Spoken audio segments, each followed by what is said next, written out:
Muhammadu Buhari to immediately disband the 5-member Niger Delta Development Commission NDDC Interim Management Committee and relieve the Minister, Niger Delta Affairs, Godswill Akpabio, of his duties due to misappropriation of funds. According to the group, the allegations of corruption involving senior officials of NDDC and institutional framework for accelerating development progress in the region has turned out to be drainpipe and the brazen diversion of funds earmarked for community development. The group also noted that in the last few weeks, the electronic and print media, including a C4 social media sites, have been filled with the screaming headlines detailing how NDDC officials splashed amongst the money on ridiculous expenses like Lassa fever, condolences, impress maintenance for selfish gains. And moving on, Senate Other Committee investigating financial recklessness in the Niger Delta Development Commission NDDC says the agency had spent 1.3 trillion naira within 4 years, with some of the spending unlawful. The committee revealed the figure during the presentation of its investigative reports before the Senate days after the acting NDDC Managing Director, Professor Keme Brady Kumoponde, slumped at a public hearing. NDDC reveals it spent 1.3 trillion naira between 2015 and May 31, 2019, many of which it says were extra budgetary. The committee further revealed it observed process errors and infrastructures, as well as substantial payments made to staff in the form of unjustifiable allowances. And moving on, House of Representatives finally resolved to institute a legal suit against the Minister of Niger Delta Affairs, Godswill Akpabio, following the expiration of a 48-hour ultimatum. The House on Tuesday issued an ultimatum to the minister requesting for the publication of names of lawmakers whom he claims had received contracts from the NDDC.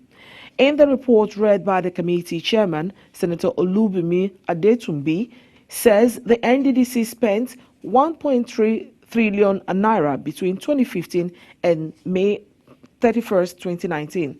He said the committee observed process errors and infractions, as well as substantial payments were made to staff in the form of unjustifiable allowances.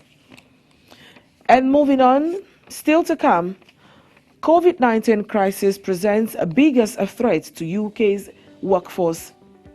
Federal government July bond oversubscribed by 340.13 billion naira. An EPL title, a great movement, says club. Just stay tuned. You can also watch Salvation TV News Hour live on Twitter at Salvation TV Live, Periscope at Salvation TV Live, Twitch Salvation Television. You can also subscribe to our YouTube channel at Salvation TV and like and follow us on Facebook at Salvation Television.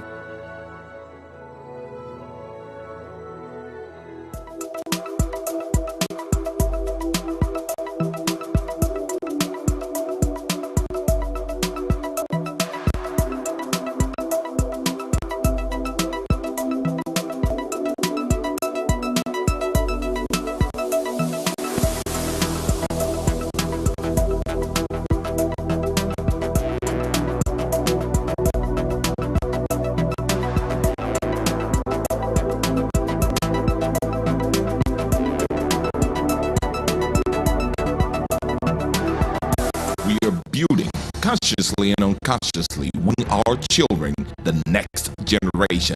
They are the future. What generation are you raising your children? You can also watch Salvation TV News Hour live on Twitter, Periscope at Salvation TV Live, Twitch, Salvation Television. Also subscribe to our YouTube channel at Salvation. Like and follow us on Facebook at Salvation Television.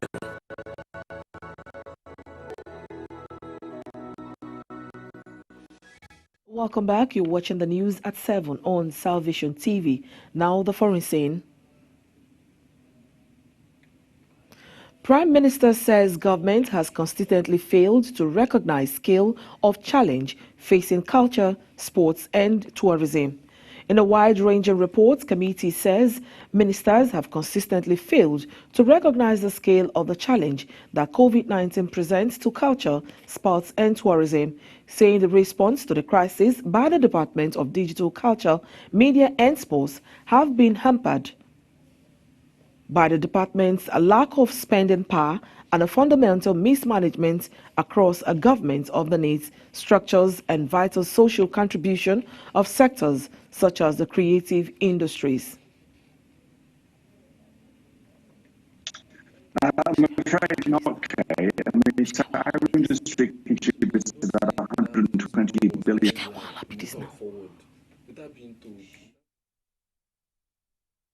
First sign of support from government, but unfortunately there's no guidelines as yet as to when we can apply, how the sector is waiting anxiously for government to give us more clarity on what the package.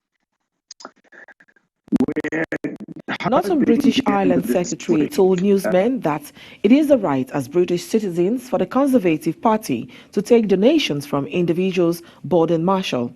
Despite this week reports from the intelligence and security influence in the last hour, the island secretary says they have the right to take donations from Russia-board individuals to become British citizens.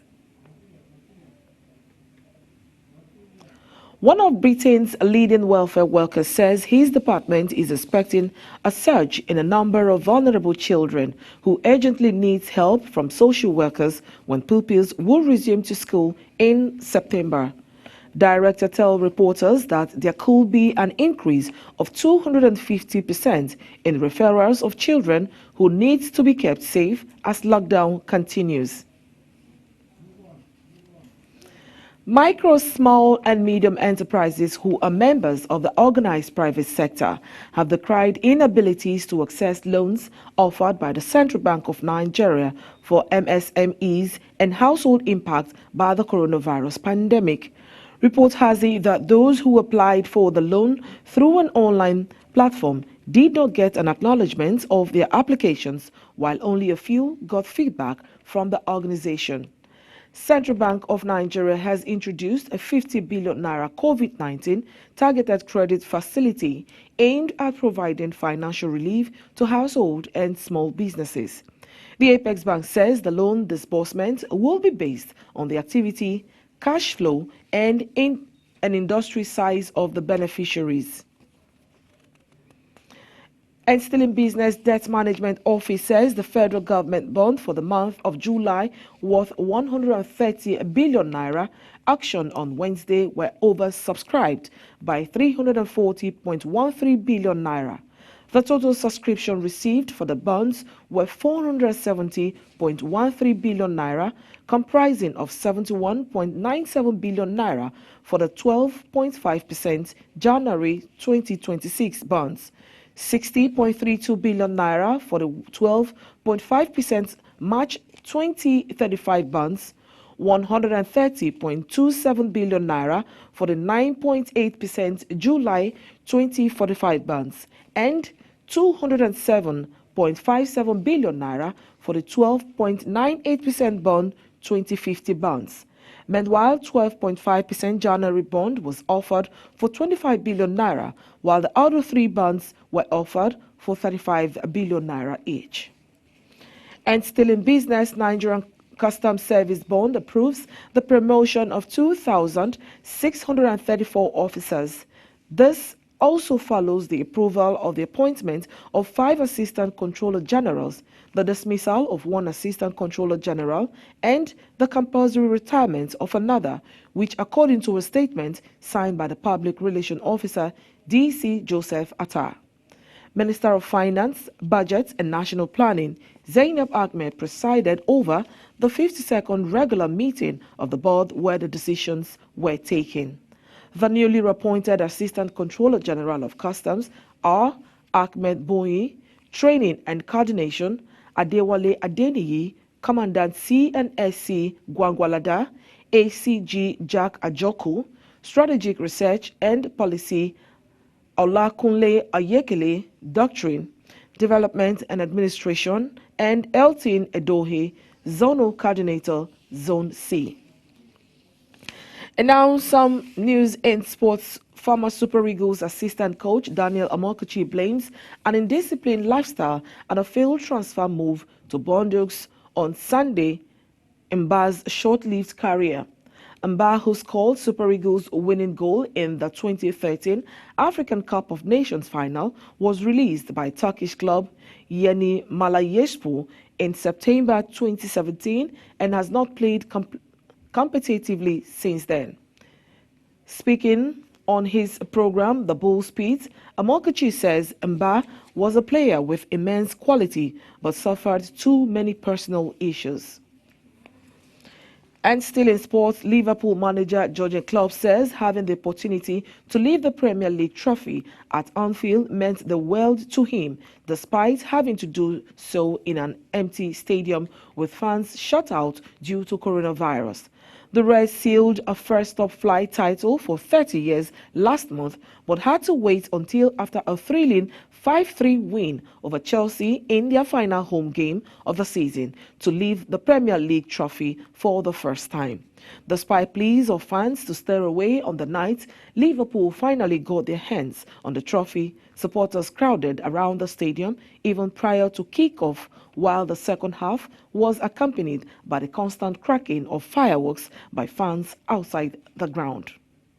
And finally, on the sports this morning, African 100 meters record holder Olusegun Fashuba blames the lack of visionary, honest and transparent leaders as ban of athletes in Nigeria. The 35-year-old former sprinter who left athletics in 2012 for a new career in the Royal British Navy made this known to journalists, saying transparency and honesty goes a long way in bringing sponsorship to the Nigerian athletes. The former 60-meter world indoor champion also stressed the lack of commitment or bond to the cause of the athletes. And that's it on the news this hour. For comments, contribution, advert placements, please call the official line on your screen or email us via info@salvationtv.tv. You can also visit our Knowledge Center or other books online via www.smhos.org/store for soul-lifting books such as The Power of Hope, Accepting Responsibility, Enjoying Lasting Deliverance, Building a Successful Family, and The Making of Man. Remember, when the giving grace is at work, it empowers you for wealth. Thanks for watching. I am Letitia Obianmi. Good morning.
another interesting edition of the program Arise Shine on your number one station on the planet, Salvation TV. It is the weekend edition of the show. Of course, I am Kenneth OKZ and I have with me my co-presenters. I begin with the lady.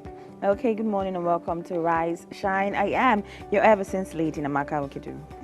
And we have My name is Mebaka Yenenge. Today is another opportunity for you to shine the light God has put in you. So go on. Okay.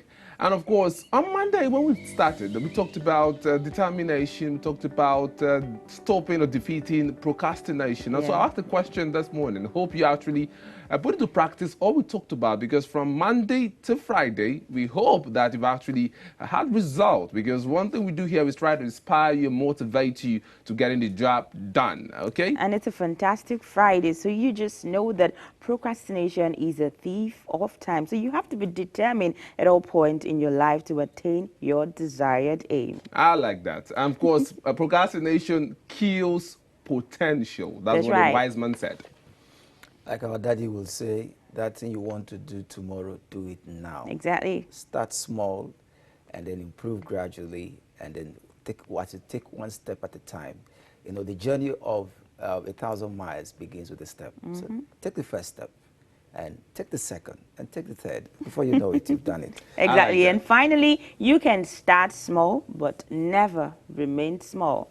You have no right to keep remaining small. I love that. And of course, don't give up, wake up, stand up, and keep pushing on. Okay, we'll go for a quick break, and when we come back, we'll look at the dailies this morning. Please don't go away, because this is where the action is.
Welcome back to the program Arise Shine, reaching you from the studios of Salvation TV right here in the city of Port Harcourt, River State, Nigeria. Okay, we'll look at the dailies this morning, and like I always say, ladies first. So, Maka, you know how we roll? Okay, and this is the Nation newspaper.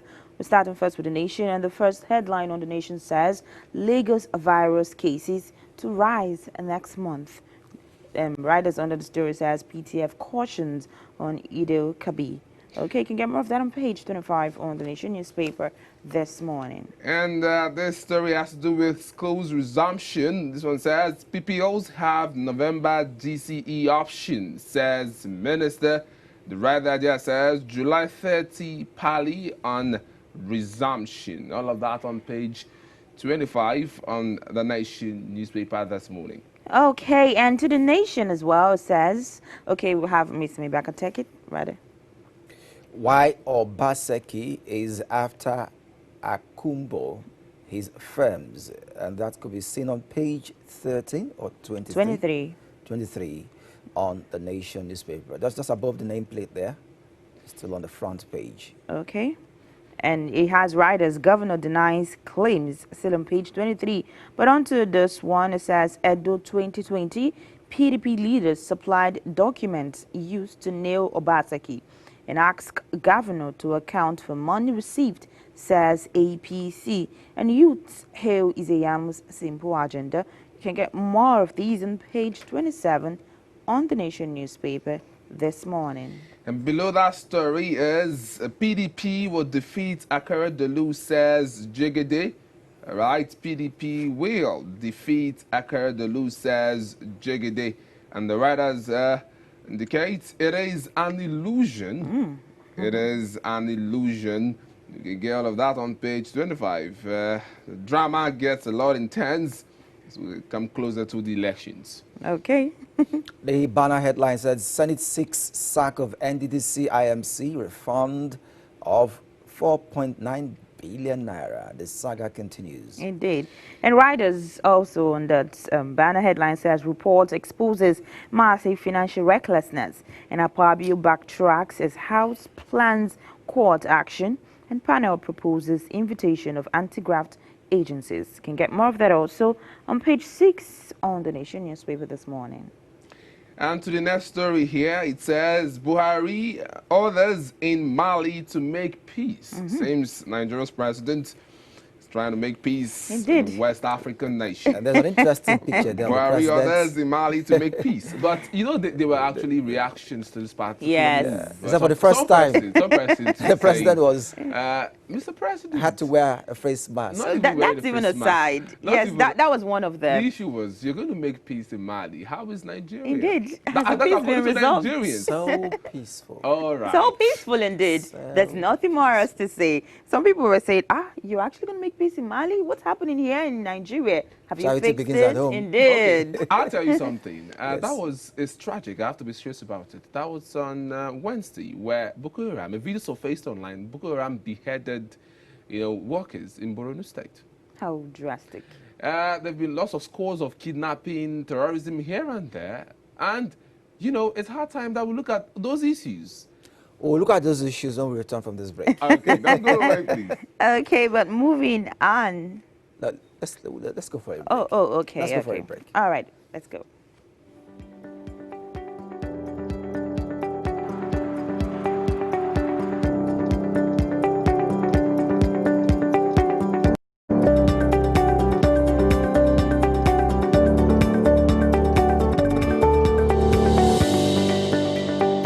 Excuses are made.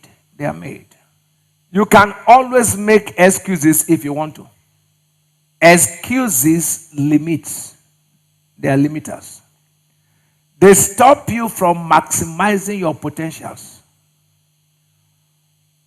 When you make excuses, you are celebrating your circumstances rather than using them as a stepping stone.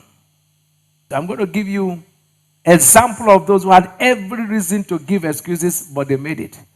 You said you could not read.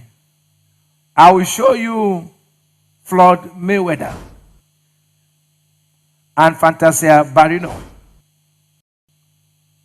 You said you are homeless.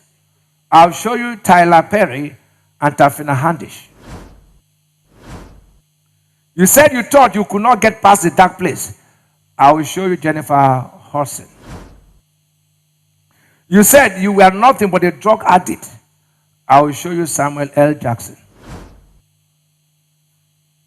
You said your appearance will hinder your opportunities. I'll show you Winnie Harlon. You said you were molested. That's why I'll show you Oprah Winfrey and Joss Meyer with Paula White. You said nobody can beat cancer. I'll show you Robin Roberts. You said life was over because of HIV positive. I'll show you Magic Johnson.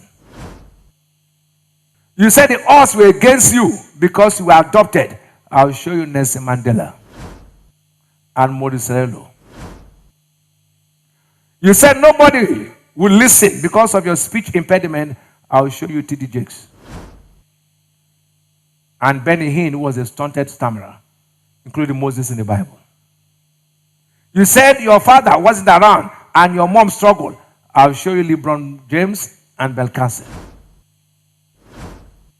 You said Miss Kiss never really fit in. I'll show you Barack Obama, who came out from a mixed background. You said you were too old and your time was up. I'll show you Tiger Woods, who after everything everybody thought he has failed, came back to become a champion. I'll show Nelson Mandela, who became president at 70.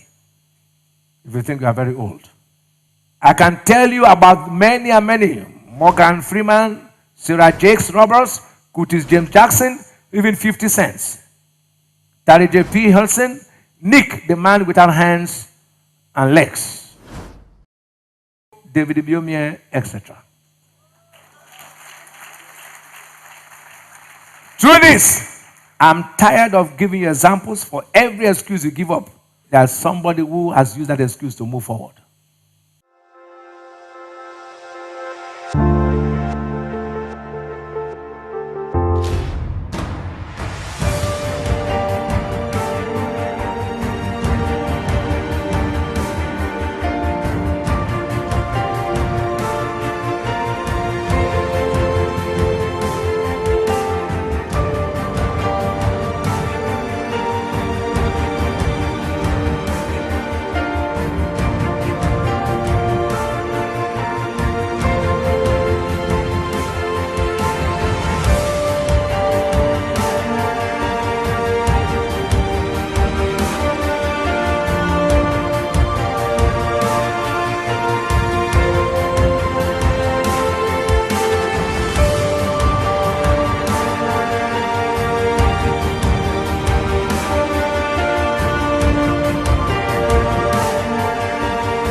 Welcome back to the program Arise Shine on Salvation TV. Okay, before we went for that quick break, we are looking at the dailies, and we are actually on the Nation newspaper this morning, and we talked about the story. I'll take it again. Where we others in Mali to make peace. You can get all of that anyway on page 25 on the Nation newspaper this morning. Okay, and to this one, it says reps call for return of suspended NSTIF management. You can get more of that on page 6 on the Nation newspaper this morning. And quickly we move to the next newspaper, which is the Vanguard. And the Vanguard says, though how PDP provided evidence that disqualified Obaseki, says Oshomole. Though how PDP provided evidence that disqualified Obaseki, says Oshomole. And the writer there says, PDP takes campaign to words. All of that on page 36 on the Vanguard newspaper this morning. And still on the Vanguard newspaper, this one says, refusal to sack service chiefs, insult on Nigerians, says Ohaneze. Refusal to sack service chiefs, insult on Nigerians, says Ohaneze. You can get more of these on page 13 on the Vanguard newspaper this morning. And beneath that story says, tears tribute as flying officer Tolutope Arutai is buried. Very tragic one there. Very all tragic. of that on page 6 on the Vanguard newspaper this morning. She was buried yesterday. So sad already. Okay, and to this one, it says federal government deficit spending rises 6% to 1.46 trillion naira in the first quarter of 2020. You can get more of that on page 19 on the Vanguard newspaper this Vanguard morning. banner headline says NDDC, we failed in our oversight duties, Senate. I think is that owning up to the responsibility? the rider there says vows to review NDDC Act, urge presidency to retake NDDC, asks IMC to refund extra budgetary expenditure of 4.923 billion naira. Reps move to sue Akpabio for perjury, defamation. And the last rider there says lawmakers got contracts, 9th Assembly not involved, Akpabio. Wow. Okay, the drama continues. Continues as always. And all of that. But let's look at other stories there. We have a big picture. Really big picture. Yeah, yesterday, I think so. Is that Oshomole? Oshomole in Benin. And look That's at the the crowd caption. of pressmen. Yeah, but I told us, I thought they told us No social distancing. And now you can imagine the You know, clustering of humans. And these are leaders that ought to be, leading by And this example. is just the beginning. This is just the beginning. We haven't seen nothing Politics, yet, Emma, right? we talked about campaigns. Politicking there is ticking when campaigns will resume. Yeah. How would it be? When we talked about elections, the forthcoming elections in September 19 in Edo State, we talked about the fact that these politicians might flout the same order, these same restrictions that they imposed on Nigerians. You tell us no gatherings, social distancing, physical distancing, and you hold such a gathering of that magnitude, the people clustered like sardines. All for what? Selfish aims. Politics. Indeed. Politics is key. Politics is everything. To them, right? But let's look at it. Don't you think Nigerians should hold their leaders responsible for? So for who's things like going to this? institute the case? Ganifa That's is late. Unless, Their leaders, they would constitute. what's his name again? Falana will take up the case. Yes, because I think that was when they started this whole, social distancing thing. People talked about it, and some persons were arrested. Yeah. Even here in Port Harcourt, some persons were arrested. Other parts of the country, across the nation, people were arrested for gatherings and all Having of that. gatherings. Even a celebrity was arrested for holding a birthday party Yeah. And she in was her fined. house. And she was fined. Now, let's just hope that the same people that forwarded Nigerians will also take the blame, because you tell us no gatherings, Then you social falter. distancing, and you arrive in Benin City with crowd. It now looks like You know. the So, laws are just for the journalists should the wake up, the media should wake up, NGOs should wake up, the judiciary, the legal balance should wake up and take them on, hold them accountable, sue them. No one is above the law. Emma, if, So if if- you say sue them, Yes. if you talk about also the media, Yes. look at that picture. Well, Yes. why would I see guys display that again? Yes. You see media organizations, who mentioned them, but you see media organizations there. Yeah, So they were clustered. there to Clustered. grant interviews in Yes. that clustered environment. And normally when you want to take, it's the part of the business in journalism, trying to be, as a photojournalist or a pressman, everybody is scrambling for the soundbite. So you see the Survival. press on, you want to catch a glimpse of the best shot, and they're pressing on. But if there are arrangements, to know that this is the typical situation when you want to hold a press briefing, that there will be clusters, and you create a proper setting, All right, let's continue. This one says, anxiety has Urubu ultimatum to federal government over marginal fields expires. More of these on page 12 on the Vanguard newspaper this morning. And beneath that story says PDP chair Ayade labels for anointed candidate. Okay. What a way to tell a story. You Indeed. can get all of that on page 12 on the Vanguard newspaper this morning. And this one says 3 expatriates, 6 Nigerians remanded for alleged terrorism in Port Harcourt. More of these on page 6 on the Vanguard newspaper this morning. Okay, beside that story, it's another disturbing story again, the story of insecurity rocking the nation at the moment. Outrage over mass killings in North. Outrage over mass killings in North. We talked about that. We talked about it on Wednesday. Who's protecting the citizenry? The president swore an oath. He is in Mali. The governor swore an oath to protection of the Lives and lives and property. property and the constitution of the land.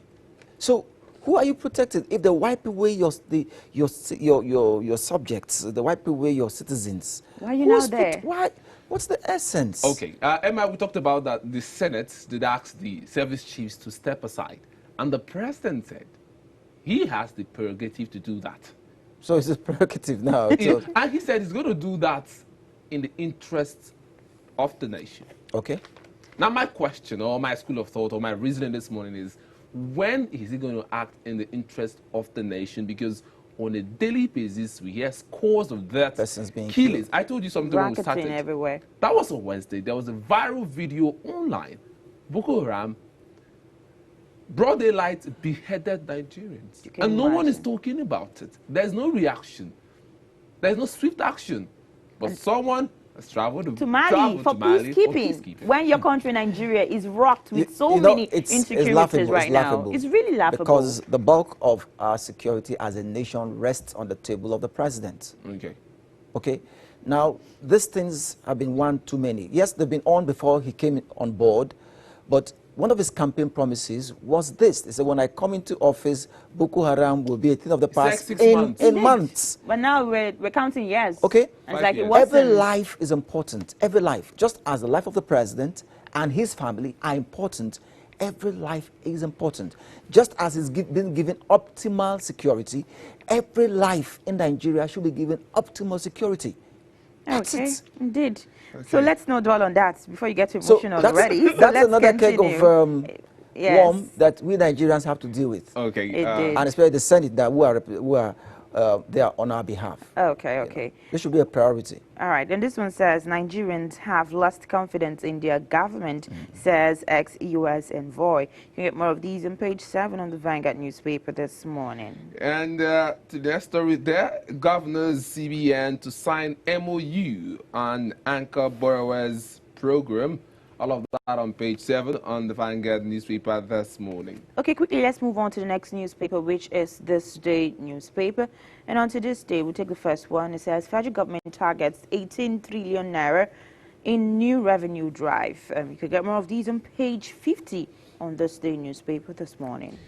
And to this story, the late story on this day, Akpabio blinks, says he didn't accuse lawmakers of being NDDC contractors. There are videos. What a way to tell a story. Indeed. But seriously, we saw the video, the report. It was crystal clear. I personally monitored that public hearing. I watched the video over and over again. And I heard him say, accuse the lawmakers of being involved in contracts. But now he's saying he never said anything Or like maybe that. videos now lie.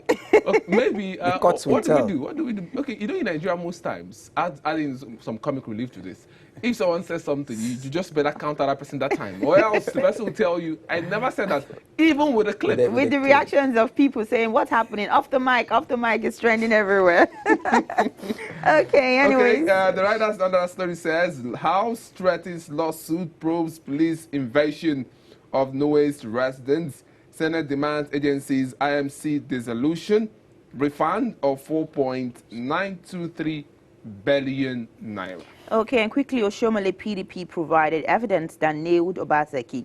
And writer says, ex-APC chairman clutching at straws, says opponent. You can get more of these on page 10 on This Day newspaper this morning. And still on this day, we have a big picture there on a peace mission. Indeed. Mr. President there on a peace mission. You can get all of that anyway Just on at the this day. bottom headline there says, federal government, no political interference in fixing electricity tariff. Okay. I don't get that now. You find out on You can page find 5. the Indeed. details on Tuesday, page all right? 5. I'm thinking. Okay, No please political hold your interference. mouth. But anyways, let's quickly move on to the Punch newspaper finally. And it says Nigerian lost $1.4 billion to chemical importation in 2019, Wow. says NARICT. More of that on page 17 on the Punch newspaper this morning. And to this story that seemed like a good news, we have identified plans to generate 18 trillion naira revenue. That's coming from the federal government. We'll have the picture of Zainab Ahmed there, the Minister for Budget and National Planning. We have identified plans to generate 18 trillion naira That's coming from the federal government. What a Indeed. way to actually lift the spirit of Nigerians. Hope we don't get to see that on papers alone. But anyways, WAEC, federal government considers November to December GCE option. More of these on page 2 on the Punch newspaper this morning. And to the next story, Akpabio recants as reps move to sue for defamation perjury.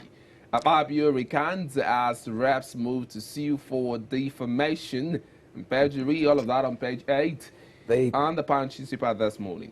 The Punch banner headline says, number of Nigerian doctors in United Kingdom rises to 7,875. Wow. And the rider there says, India, Pakistan, Nigeria have highest number of migrant doctors in UK. Low pay, poor facilities, insecurity, forcing doctors out, says NMA. That's a food for thought. It did. All right, now we have a picture on the Punch newspaper. We have an IT cast displayed there for you, and it says National Air Force, the Nigerian Air Force, and others pay tributes as Arotile is buried in Abuja. You can see the picture. They actually promised that they were going to give her a befitting military burial, and she was buried in the NEF camp in Abuja yesterday. Okay. But you can get more of that on page 7 on the Punch newspaper this morning. Third Mainland Bridge, 650 LATSMA, 250 FRSC officials to manage traffic. Oh, indeed. This Yes, is a serious all of that one. on page 6 and the Punch newspaper this morning. Indeed, I hope they get to manage it properly because the traffic in Lagos, even before the closure, is terrible. How come now? So only God would save Lagosians at this point in time. All right, outrage over treatment of lady arrested with boyfriend. You can get more of that on page 4 and page 5 on the Punch newspaper this morning. And finally, this one says, Jagade talks tough, vows to end Akeredolu's reign. Jagade talks tough, vows to end Akeredolu's reign. You can get all of that on page 13 on the Punch newspaper this morning. And this is where we wrap it up on the newspaper review segment of the show. We took you around various dailies. Interesting dailies. You know, we'll have to go for the Keeping Fit and Eat Healthy segment of the show. And when we come back, Amaka take us through a fantastic ride. She won't tell you where the place is. No, it's a secret. But It's a we'll come back surprise. from that break, you will find out. Exactly. Please don't go nowhere. I always say this because this is where the action is. So enjoy the rest of the segment until we're back again. We also have hot topics that will interest you when we come on the front burner issues. And we have 2 very informed guests that will also be part of us. Don't miss them. Not You'll at all. learn so much. Be part of the continuing edition of Sun Arise and Shine. Thank you.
lift your voice.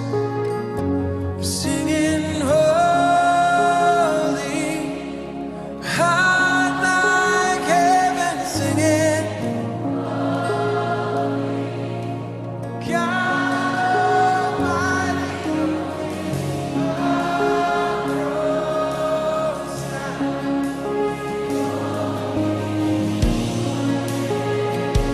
come on, sing holy.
You put your life on the line to bear the weight of sin that was mine,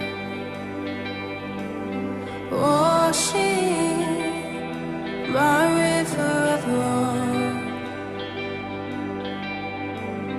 into the sea of your infinite love. With arms held high, Lord, I give my life, knowing I'm found in Christ, in your love forever. With all I am, in your grace I stand, the greatest of all romance, love of God, my Savior. Oh, my Savior,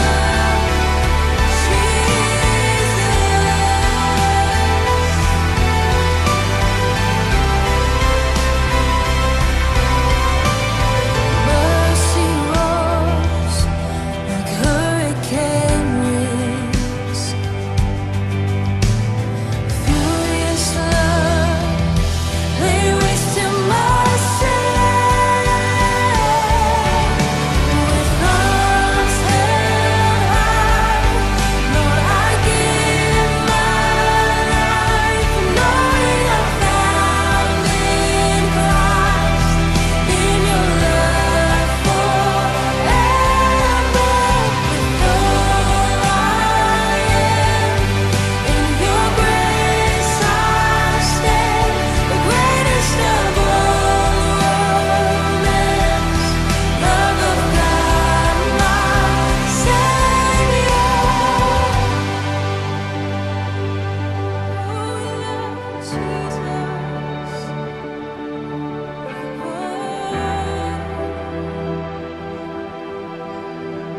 Come on, we sing to the one who has rescued my soul.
Hello and welcome to another moment of Keeping Fit, coming to you from Salvation TV International.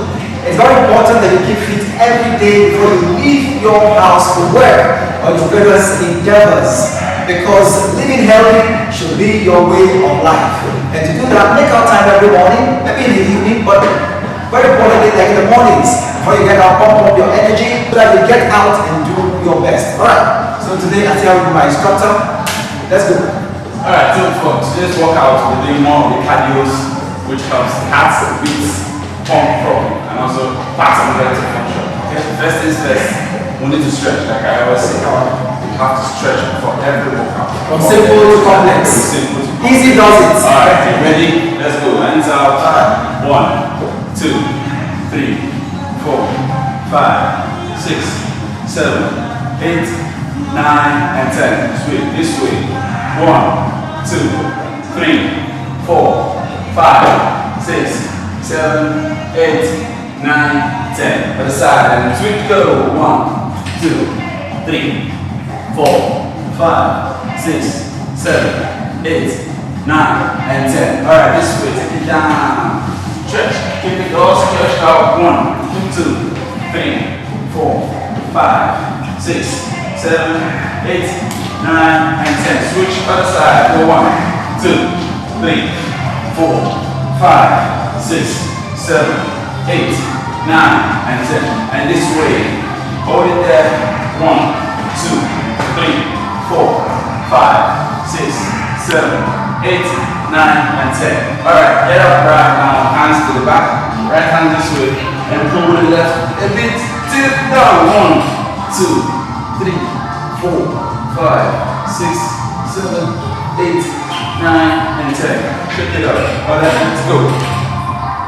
1, 2, 3, 4, 5, 6, 7, 8, 9, and 10. Alright, roll the shoulders. 1, 2, 3, 4, 5, 6, 7, 8, 9, and 10. Alright, this way.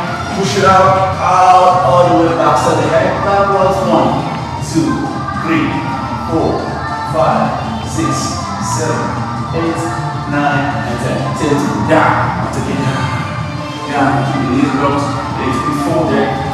Keep that back stretched out and heads up for 1, 2, 3, 4, 5, 6, 7, 8, 9, and 10. Just touch the ground with the hands. And breathe. Don't forget. 1, 2, 3, 4, 5, 6, 7, 8, 9, and 10. This way. 1, 2, push it up. 3, 4, 5, 6, 7, 8, 9, and 10. This way. Take it up. 1, 2, 3, 4, 5, 6, 7, 8, 9, and 10. Now, I can feel the stretches from my that's just so for beginners who might be feeling this pain and be sorry, I am bending backward. Are you permitted to? No, you don't show me that it's how to walk up. Just so no short canvas. I don't want to see this. Okay, now for the prayer behind it, it helps also to relate to muscles. So first things first, you kick off this way.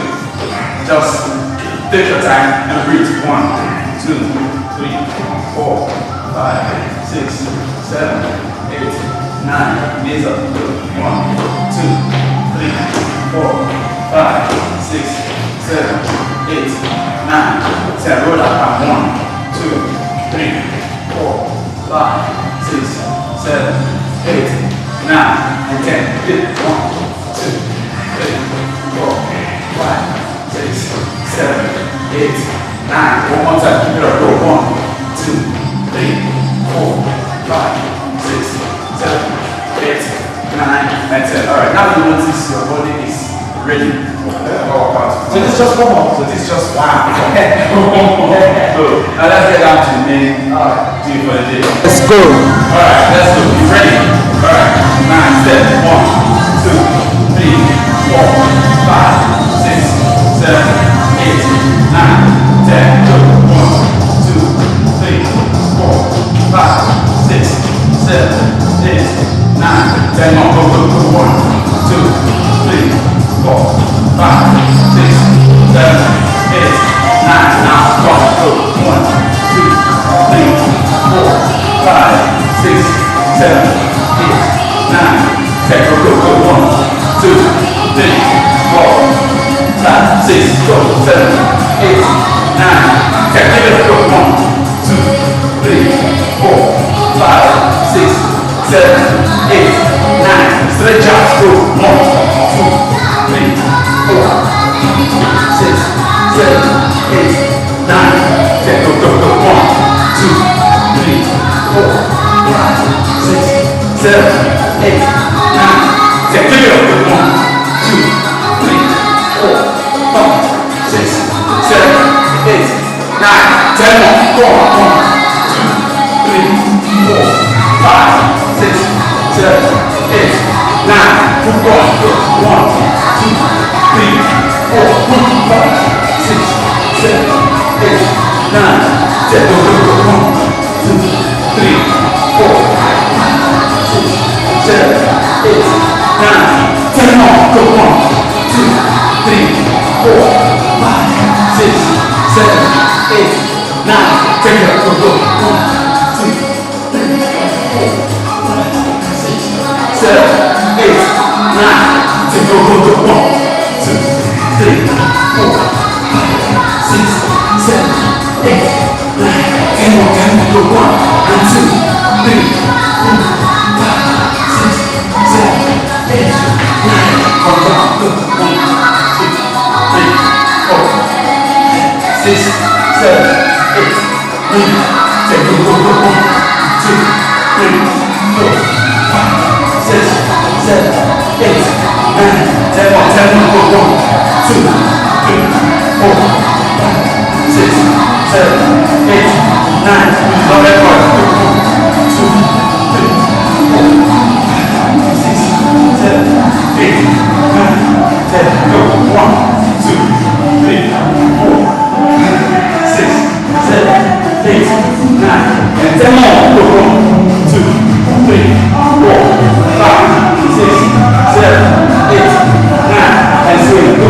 1, 2, 3, 4, 5, 6, 7, 8, 9, 10. Don't stop. Go. 1, 2, 3, 4, 5, 6, 7, 8, 9. One more time. 1, 2, 3, 4, 5, 6, 7, 8, 9.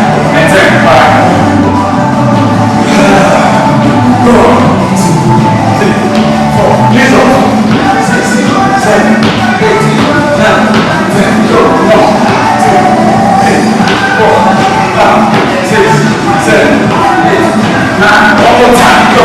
1, 2, 3, 4, 5, 6, 7, 8, 9. And 10. 3, 4, 2, 3, 4, 5, 6, 7, 8, 9, 10. 1, 2, 3, 4, 5, 6, 7, 8, 9. Let's give it up. Go. 1, 2, 3, 4, 5, 6, 7, 8, 9. 10 more. 10 more. 1, 2, 3, 4, 5, 6, 7, 8, 9. And 10. Let's go. Take it out. 1, 2, 3, 4, 5, 6, 7, 8, 9, 10. Go, go, go, go. 1, 2, 3, 4, 5, 6, 7, 8, 9. And switch. Go. 1, listen. 2, 3, 4, 5, 6, 7, 8, 9. 10 more. 10 more. Go, go. 1,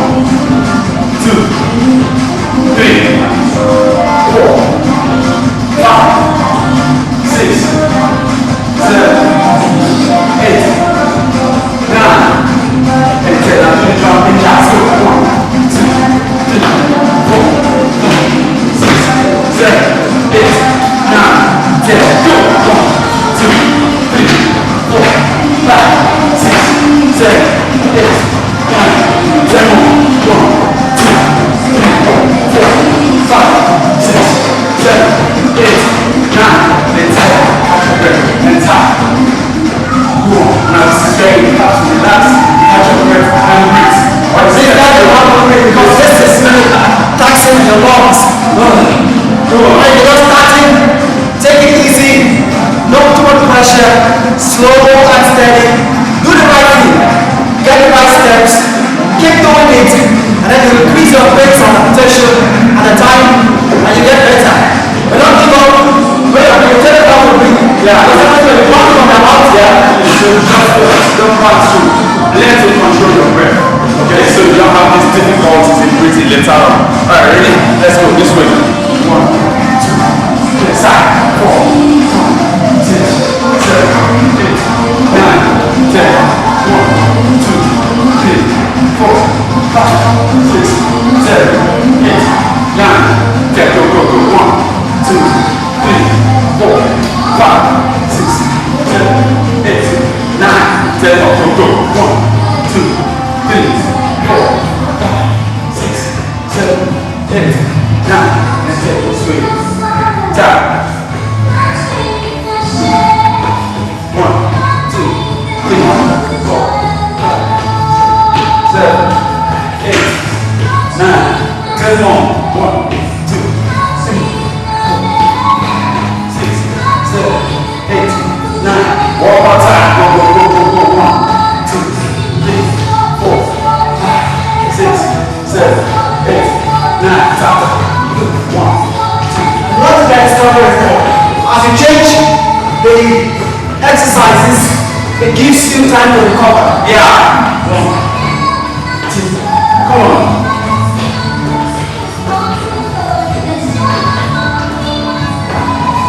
Keep it up. Go, go, go.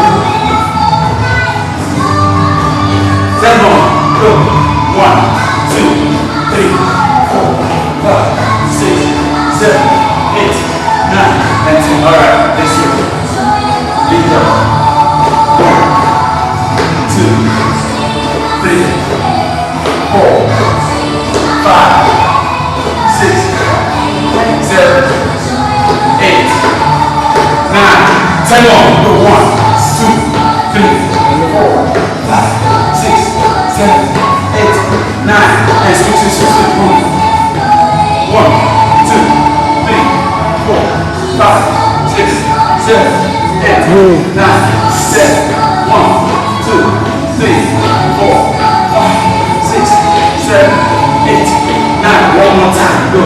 1, 2, 3, 4, 5, 6, 7, 8, 9, and 10. Now catch it. And breathe. Woo! Kick. And breathe. Relax. Slow. So that's what you do. You take a fast tempo, you slow down the tempo with the count. Yeah. Alright, just breathe.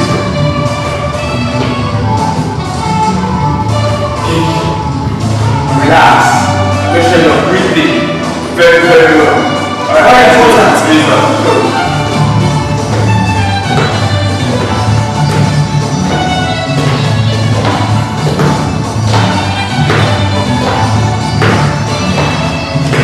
Go. 1, 2, 3, 4, 5, 6, 7, 8, 9, 10. Go, go, go, go. 1, 2, 3, 4, 5, 6, 7, 8, 9. Alright, this way. Hold it up. Ready? Now let's get it to work on the side. Just go. Ready? Good. 1, 2, 3, 4, 5, 6, 7, 8, 9, 10 more. 10 more. Go, go. 1, 2, 3, 4, 5, 6, 7, 8, 9, and 10. That's 9. But you have to be fast.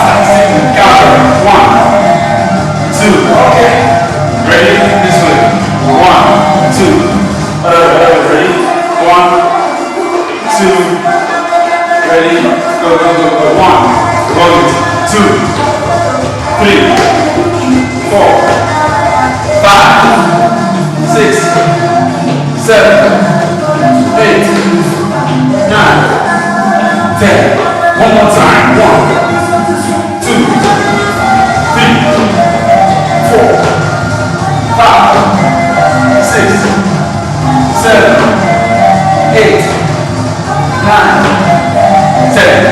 All right. Slow and breathe.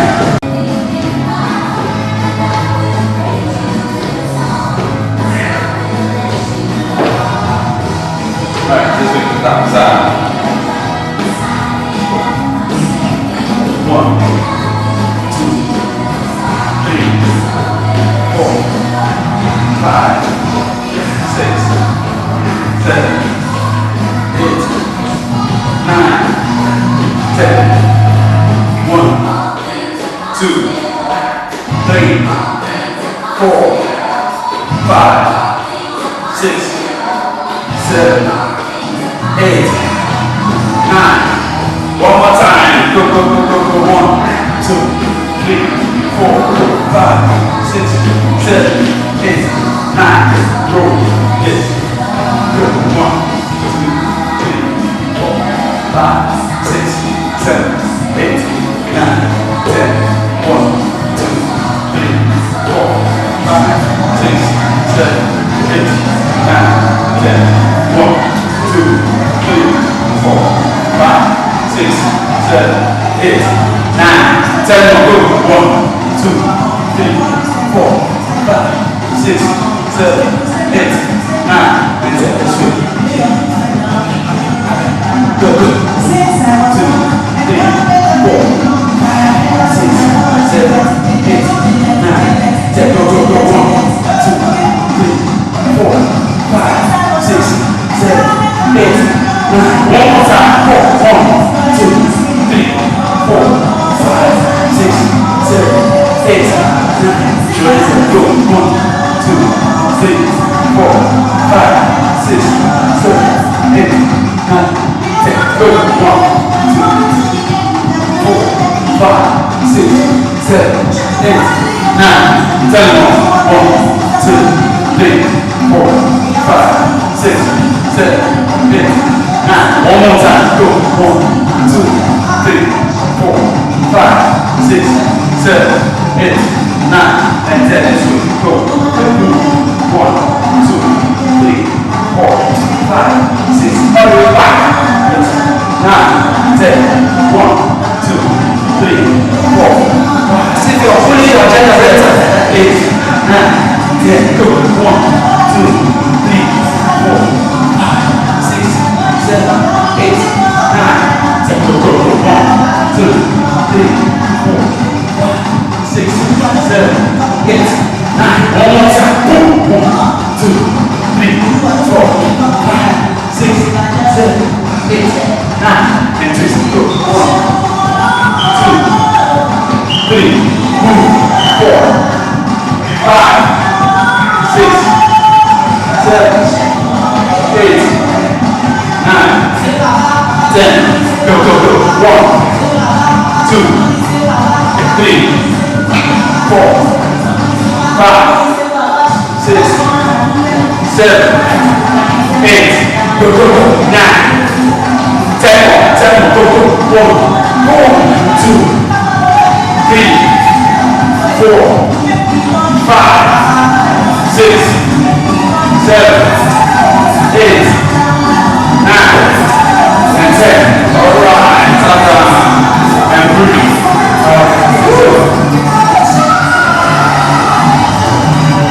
It's just simple, but when you do repetition, you feel it. Yeah. Are you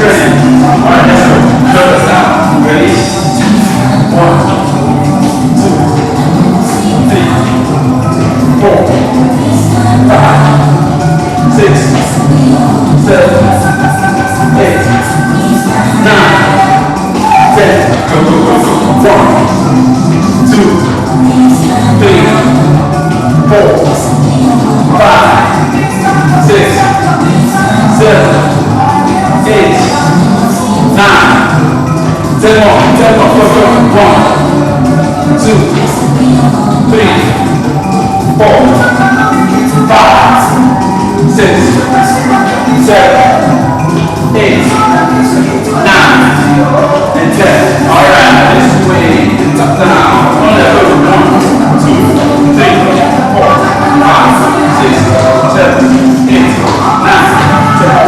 1, 2, 3, 4, 5, 6, 7, 8, 9, 10.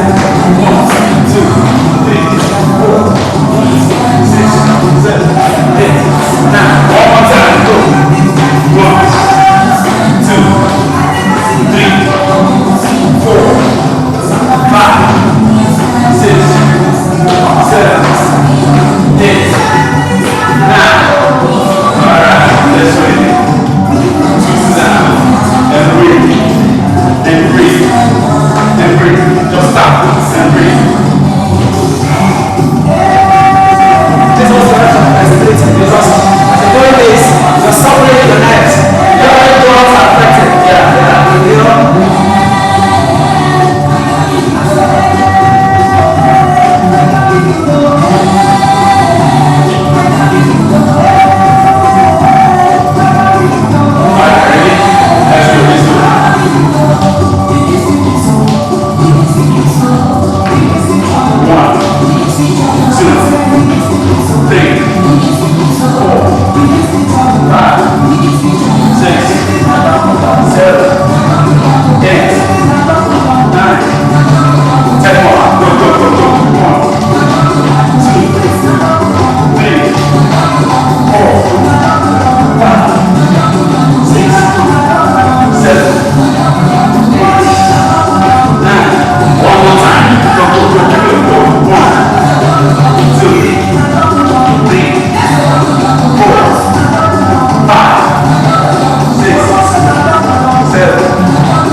Ten more.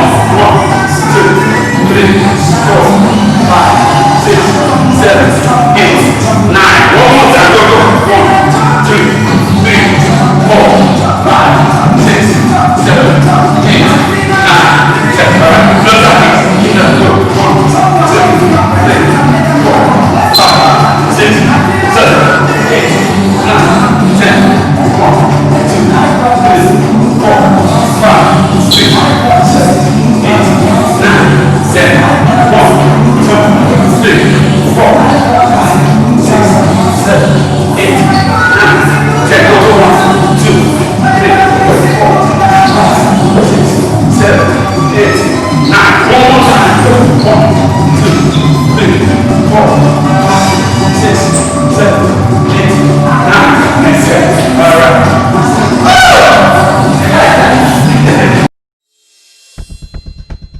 Salvation TV International.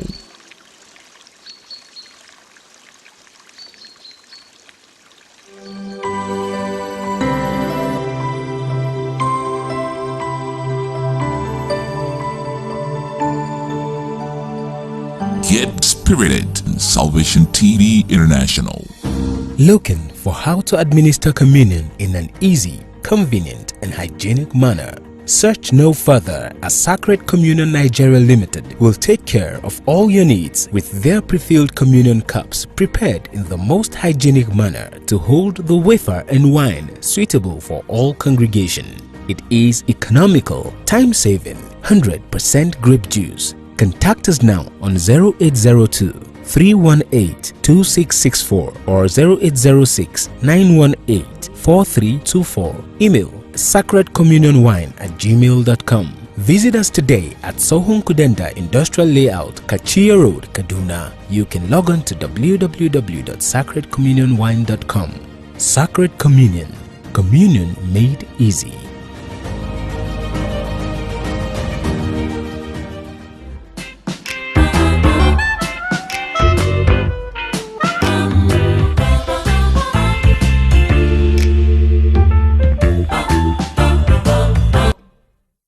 Cuties, how are you doing today? I'm trusting you're doing well, because for me it's great here, especially because I know that I'm hitting your screen and we're going to talk about all of the interesting things that will help us stay healthy, live longer, stay younger, and especially what?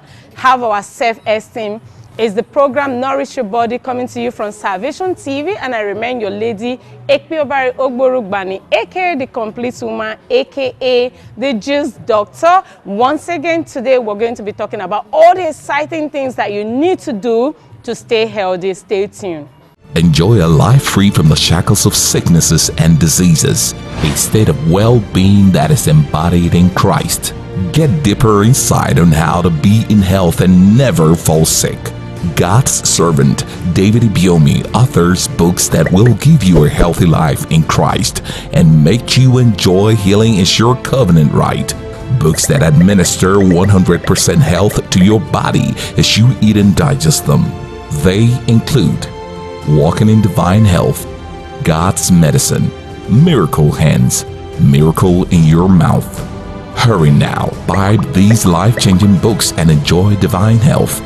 Get a copy at Salvation Ministries Knowledge Center and leading stores around the globe. You can call +234 703 894 5714, +234 809 521 6466, or visit www.smhos.org/store.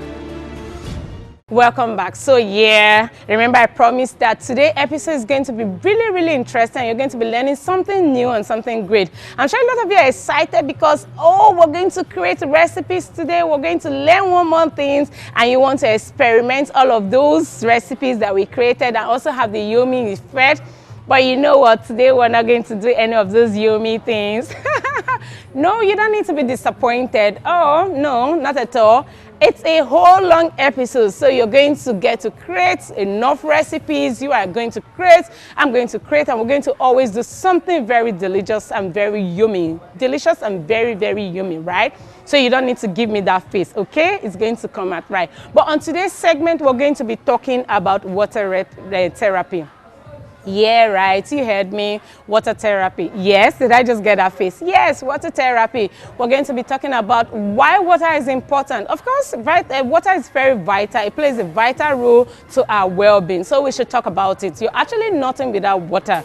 That's the truth of the matter. So we should discuss water, why you should take enough water, what are the importance and benefits, what are the benefits of taking inadequate water regularly. So today we're talking about water therapy. And then you should know that water consists of 3/4 of your body composition. Did you know that? Yes, like the whole you. 3/4 of your body composition is made up of water. Yes, you heard that. So it plays a vital role. Water helps to detoxify, keep your body clean, keep your body going, all right? It helps to balance your pH body balance, right? So, and then some persons will be like, what's pH balance? pH balance is the balanced amount of acid and base, or you can as well say acid and alkaline base of your body, right? The balance of it, that's what pH is. So water helps to balance the pH of your body. So you're not expected to have too much of acidic body balance or too low of acidic or non-alkaline at all. You're expected to be balanced, all right? Water plays a vital role, very important role in detoxifying, cleansing, and helping to make sure that your body is able to absorb all the nutrients that you get from food. Water therapy involves, one, you wake up in the morning, the first thing to do is that you take in water.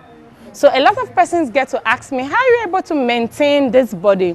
I'm not naturally too slim or too skinny like anybody would imagine. No, I can actually put up some weight, you know, some body weight. It's not like I'm going to look too big and too huge, but I can actually put on some flesh if I so desire. So apart from the physical body exercises, apart from the mental development, apart from the spiritual exercises that I get to do, I also make sure that my water therapy practices are up top-notch. They are up to date, and that I've been doing for some years now, and I can for sure tell you that it is one experience and one practice that you should follow.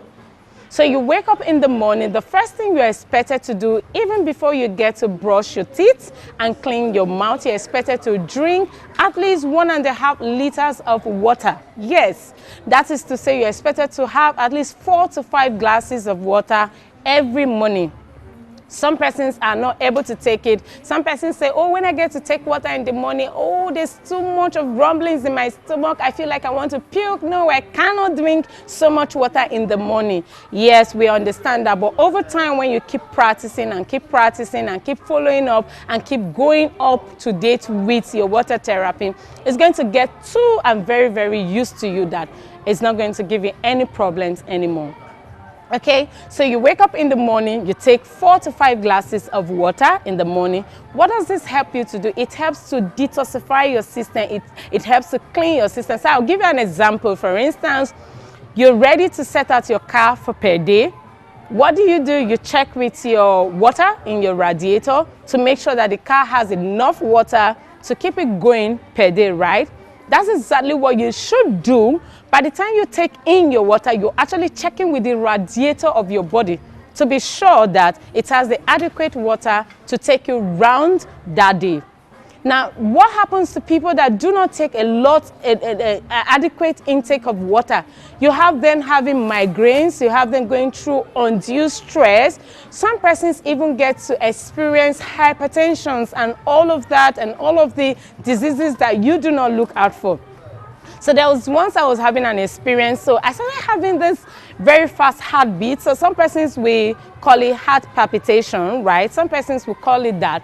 And then it went on, it started becoming like a problem, and I didn't know where it was coming from. I did call a doctor, and he asked me some questions and everything. So on my own, I'm like, okay, have I been shortage? Have I been, what has my water therapy? And I realized that for almost a month, I did not take the proper water that like I used to take, right? So I started taking my water therapy seriously again. I had forgotten myself. I've gotten so busy with waking up early. Oh, I'm running here, I'm doing this, I'm getting this ready, I'm getting that ready. And I've forgotten that the water therapy has been helping me for years. And then I go back to taking back my water, adequate water intake every day. And that's how ordinarily and naturally the heart palpitation disappeared. Of course, I did actually still pray about it, but water also did help me. So it is important, you want to avoid this migraine. So especially for those people that are in this part of the world, right? You have then going through a lot of environmental changes. So there is this suit here in Port Harcourt, Nigeria. There is different climate changes going on. The only thing that you can really, every now and then, apart from your juices, your smoothies, and every other healthy things that you get to practice, one way you can actually really get to detoxify your system every day is by drinking water. Yeah, you're learning something, right? Remember, it's the program Nourish Your Body coming to you from Salvation TV. And I remain your Lady Ikpiobari Ogborugbani, aka the Complete Woman, the Juice Doctor. Stay tuned, I'll be right back. Enjoy a life free from the shackles of sicknesses and diseases, a state of well-being that is embodied in Christ. Get deeper insight on how to be in health and never fall sick. God's servant David Ibiomi authors books that will give you a healthy life in Christ and make you enjoy healing is your covenant right. Books that administer 100% health to your body as you eat and digest them. They include Walking in Divine Health, God's Medicine, Miracle Hands, Miracle in Your Mouth. Hurry now, buy these life-changing books and enjoy divine health. Get a copy at Salvation Ministries Knowledge Center and leading stores around the globe. You can call +234 703 894 5714 +234 809 521 6466 or visit www.smhos.org/store. Welcome back. So remember, before we went on the short break, we were talking about the importance of drinking water and what it can actually do to your body, drinking adequate. So we're going to talk about some benefits of taking in adequate water. Now, water has an amazing effect of cleansing and detoxifying. Very, very amazing effect. So now, I was telling you that you wake up in the morning, you're expected to take at least 3 to 4 glasses of water or 1.5 liters of water. So this is a 500 ml, that's 500 ml. So if you want to do the measurement by this, you're supposed to actually take 4 of these bottles, at least 4 of these bottles per morning for you to be able to move out per day. And you're expected to take 4 of this bottle. It should be able to come out 4 to 5 glasses of water, right? So this is what I mean when I said a glass of water per se. This can give you a good glass of water. So we're talking about 4 glasses of water per morning. So you do that before you brush your mouth. You do that before you take your bath. You do that before you heat the convenience, right? Once you do that, you go with the activities of bathing, doing every other thing, and then you take your meal. For those that take meal for breakfast, and then we have some persons that have a routine, a special routine of beverage that they take. 15 minutes after you take in your water, you're expected to take your breakfast. And then after 2 hours of that, you should not take in anything again until 2 hours. After 2 hours, you're not expected to take in anything again. Now, there are different kinds of water. Some persons will advise that you should take room temperature water. There are some persons advise warm water, but I like to advise especially that you take warm water, and not just warm water, but warm recipe water. What do I mean by that? So a lot of the times I take water mixed with lemon. Sometimes I take water mixed with mint. Sometimes I take water mixed with ginger, and lots of the times I do water and turmeric. So you don't just see me doing my warm water. No, it has to go with a recipe. It has to go with something, either a vegetable, a spice, a leaf, or it has to go with the fruits. But most of the time I do it with citrus, which is lemon. I prefer to take lemon because of the positive and negative charge in lemon, unlike lime that has just the negative charge. Now, there's an experience that I had that I would like to share, because this one you won't find in science, this one you will find on Google. You also not find it in the book. This is my own experiment, and this is my own experience. Did you know that actually taking your lemon water recipe water can actually help you per day come out of a mood? So let's say you had a rough night, so you slept, you woke up like on a bad day, you're not feeling good, you're having this mood swing. With your lemon water, trust me, 10, 15 minutes after you take your water, warm lemon water, trust me, you're going to have this excitement. Suddenly your mood is relieved, suddenly you're feeling good, suddenly you're positively charged to go on with the day. That's my own experiment. You should try it.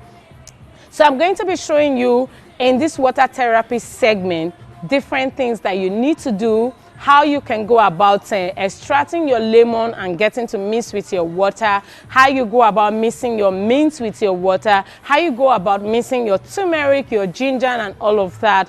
What are the importance of mixing these things? I'm going to be sharing it subsequently on this episode of Water Therapy. Remember, once again, is the program Nourish Your Body, coming to you from Salvation TV, and I remain your lady, Ekpeobari Ogborugbani, the complete woman, aka the G's daughter. Enjoy a life free from the shackles of sicknesses and diseases, a state of well-being that is embodied in Christ. Get deeper insight on how to be in health and never fall sick. God's servant David Ibiomi authors books that will give you a healthy life in Christ and make you enjoy healing as your covenant right. Books that administer 100% health to your body as you eat and digest them. They include Walking in Divine Health, God's Medicine, Miracle Hands, Miracle in Your Mouth. Hurry now, buy these life-changing books and enjoy divine health. Get a copy at Salvation Ministries Knowledge Center and leading stores around the globe. You can call +234 703 894 5714, +234 809 521 6466, or visit www.smhos.org/store. Welcome back. So before we went on the short break, we were talking about water therapy and all that it entails, why you should take water, what kind of water you are expected to take, what water is best. And I did tell you that for some persons, they do room temperature water, but I do always advise warm recipe water. It's not like you can't do your normal warm water. It's okay if you want to do your normal warm water, but I would prefer that you mix it with a bit of your ginger, for lovers of ginger, you mix it with a spice with a bit of your lemon, spice with a bit of your turmeric. Just have something to make the water interesting, very interesting for you to take, right? What are the benefits of taking water? Warm water, room temperature water, adequate water. What are the health benefits? Number one health benefit of taking water first thing in the morning, of maintaining adequate intake of water, of replenishing your body reserve, body water reserve, is because one, it does cleanse. So it has a complete cleansing property or per se agent. Water cleanses, it gets to detoxify and puts your kidney, it improves your kidney for it to be able to work well, right? So it gets to flush and then process easily without stress. It also balances the pH body. I had mentioned that earlier. It balances the pH of your body, so it's very important. The second thing that water therapy does is that it prevents constipation. Yes.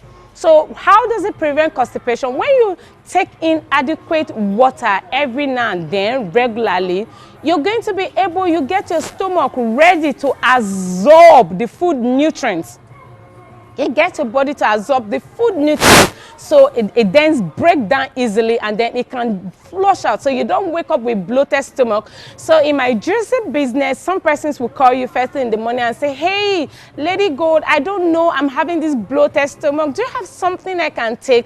The first recipe I give to them is, do you have warm water in the house? Make yourself a glass of warm water, take, and then I will get you something. So I get to prepare some comfortable juices or some comfortable smoothies for them, and then they get to take afterwards. But this can really help. So as soon as you take in the water, it gets your bowel ready to release all of the unnecessary, unwanted things that are in it. So after 5 to 10 minutes of taking in warm water, you begin to have this rumbling effect. You want to use the confidence, you want to release, you want to ease yourself of the stress of whatever is going on in your system. Before you know, you feel lighter. So it does prevent constipation. So you're not going to be going through the trouble of bloating and all of that.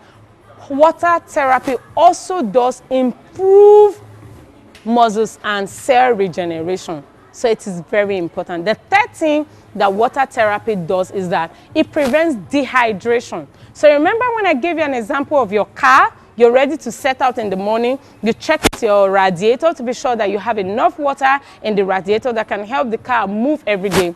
That is how you're expected to also give in enough water to your body radiator so that you don't go through. So a lot of the times you hear people complain of some symptoms, migraine, stress, headache, and all of this. Some doctors call it unrelated sicknesses, That's what they call it. So hypertension and all of that. When you don't have adequate intake of water, you begin to have this. And that's why you can see some persons sometimes, they tell you they're having ache, they're having migraine, and then you can really advise, okay, you should take a glass of water or take water.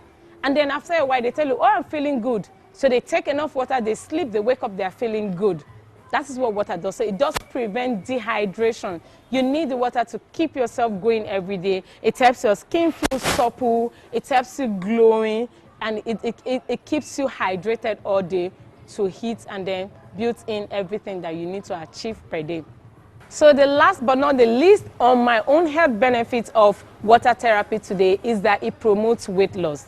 So how does it? It does curb your appetite. So when you take in adequate water, you're not going to feel like you want to eat. For me, a lot of the times, once I take this water first thing in the morning, I don't even get to feel like I want to eat. So I could actually go through the day till lunch hour before I want to, oh, I've not eaten today. Sometimes I even get to go till almost dinner, but a lot of the times I get to force myself to eat. So it does regulate your appetite. That's the best word. It regulates your appetite, and then you're not going to feel like you want to eat every now and then. So it does regulate your appetite. The last but not the least on my benefits of water therapy is weight loss. Water therapy improves or aids weight loss. How does that happen? It does curbs your appetite or regulates your appetite, so you don't feel like you want to eat every now and then, right? So that can help you checkmate your body weight. This is a few things I think you should know. And you know what? We have the Google, there's every platform where you need to know. You have the Juice Doctor, and then you have the program Nourish Your Body on Salvation TV, where we're going to always get to teach you more about this. But then there's one thing you also need to know. There's a downside to water therapy. You didn't know that. We're going to talk a bit of that. Just stay tuned. I'll be right back. Enjoy a life free from the shackles of sicknesses and diseases, a state of well-being that is embodied in Christ. Get deeper insight on how to be in health and never fall sick. God's servant David Ibiomi authors books that will give you a healthy life in Christ and make you enjoy healing is your covenant right. Books that administer 100% health to your body as you eat and digest them. They include Walking in Divine Health, God's Medicine, Miracle Hands, Miracle in Your Mouth. Hurry now, buy these life-changing books and enjoy divine health. Get a copy at Salvation Ministries Knowledge Center and leading stores around the globe. You can call +234 703 894 5714 +234 809 521 6466 or visit www.smhos.org/store. Welcome back. Remember, it's Nourish Your Body on Breakfast TV, coming to you from Salvation TV, and I remain your lady, Ogbo Ekbiobari Ogborugbani, aka the Complete Woman, aka the Juice Doctor. Yes, remember before we went on the short break, I did tell you that there's a downside to water therapy. What is the downside? When you take too much water, when you take too much excessive water, there's also one or two problems that you can now begin to have. So that brings us to what is the proper measurement or adequate required measurement of water you're expected to take per day. So for today, I will just talk about the adequate water measurement that women are expected to take. And the next episode on the water therapy, as we continue on the episode water therapy, we're going to be talking about the measurement for men, and then we're going to be speaking to a doctor and how you can adequately know that you're taking in the right quantity or right required water per day. At what point would you know that water is becoming excessive in your body? All of this, the doctor will get to explain to us as we go on the program. So, but for women, you are expected to take 8 cups of water per day. Remember I said a glass? You're expected to take 4 to 5 glasses per morning. You set out. So in between the day, as you keep going, you can do 2 in the afternoon, 2 at night. But for a woman, you're expected to take 8 cups of water per day. That is the adequate requirement for women. You know, it's different. The men have adequate, they have a higher amount or a higher content of water retention in their body than the women. The same way we're different, that's how the structure are different. So it is expected that for a woman, 8 cups of water per day. That is the best required water. I will go ahead to give you about the infants, as an adult, the elderly people, and then the doctor will get to tell us at what point would you know that you're already taking excessive water.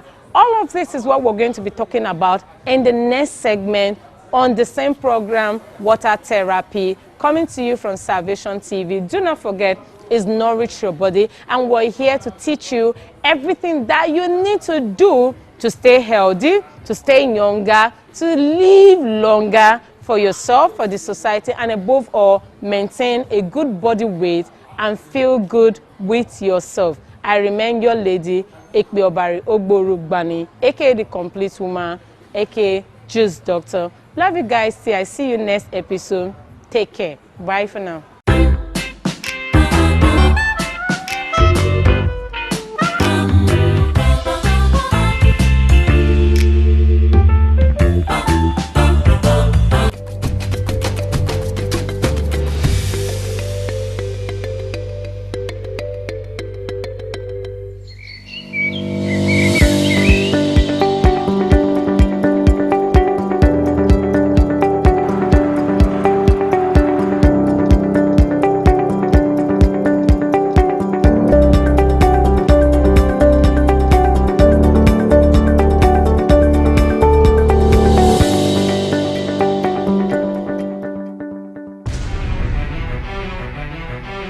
There's nothing in this book that cannot be accomplished if you believe it.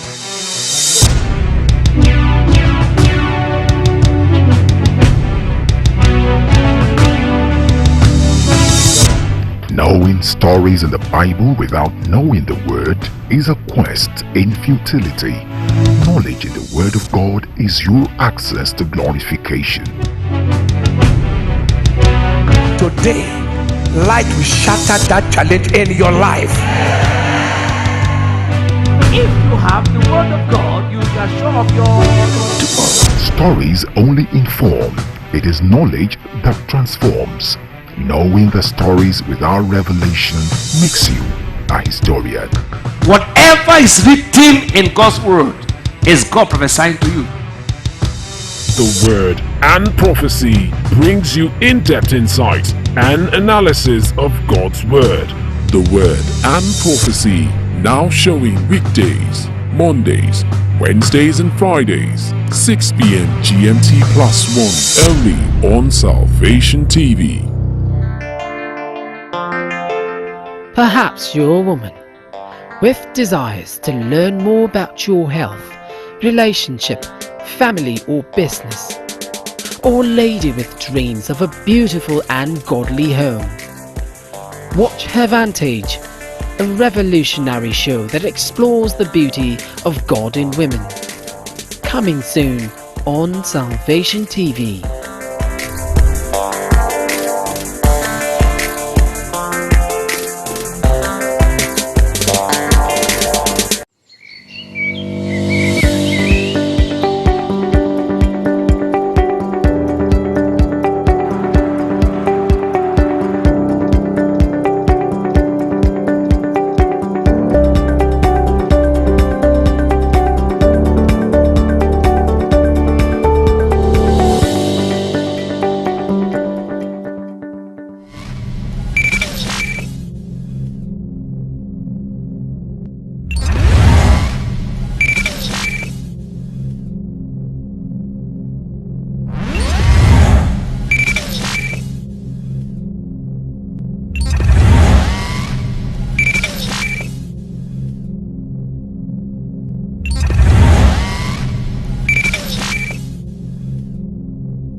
Nights of Glory 2020 marked the gathering of giants, the salvation of souls, counting into tens of millions, the birth and rebirth of gods in the form of man.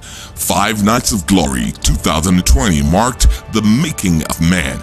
Day 1, the making of Abraham. Day 2, the making of Joseph. Day 3, the making of David. Day 4, the making of Paul. Day 5, the making of Jesus. God is the maker of man. Until you are made by God, you'll be limited in life. If you are self-made, you'll be self-destroyed. Learn what it takes to be made by God in this series and gain flight to your next height. MP3 and DVD messages are available worldwide. Please visit the Knowledge Center closest to you or www.smhos.org/store.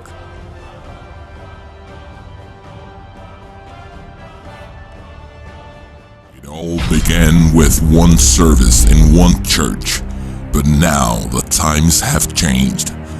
We have stepped into greater glory.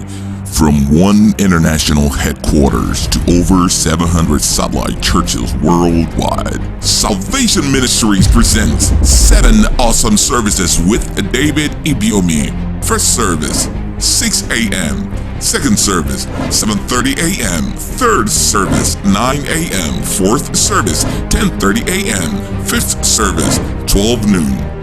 And now for the exciting part. Youths, can you hear me? Join Youths Arise in the 6th service by 4:45 p.m.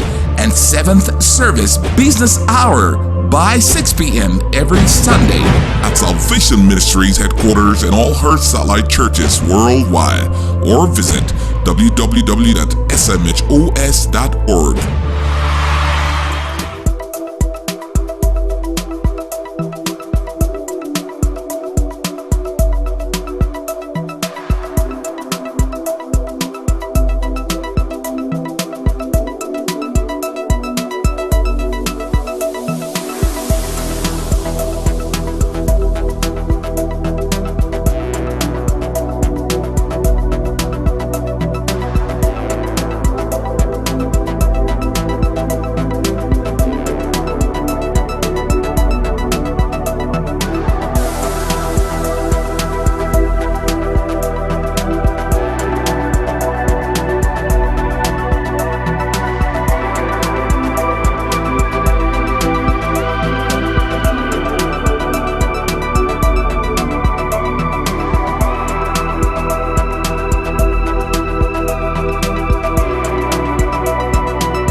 Actions will determine whether you will win or lose in life.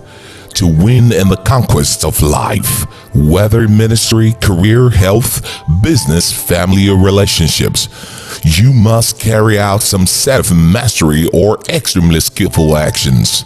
In the Master Strokes for Winning by David Ibiomi, you will find the keys to winning in life. These set of skillful actions include dedication, determination, diligence, sacrifice. For you to have an outstanding success in life, receive his offer of timeless but time-tested wisdom that is calibrated and inscribed in the pages of this book just for you. Visit the Knowledge Center today and grab your copy or order online at www.smhos.org/store. Masterstroke for Winning by David Ibiomi. Grab your copy today.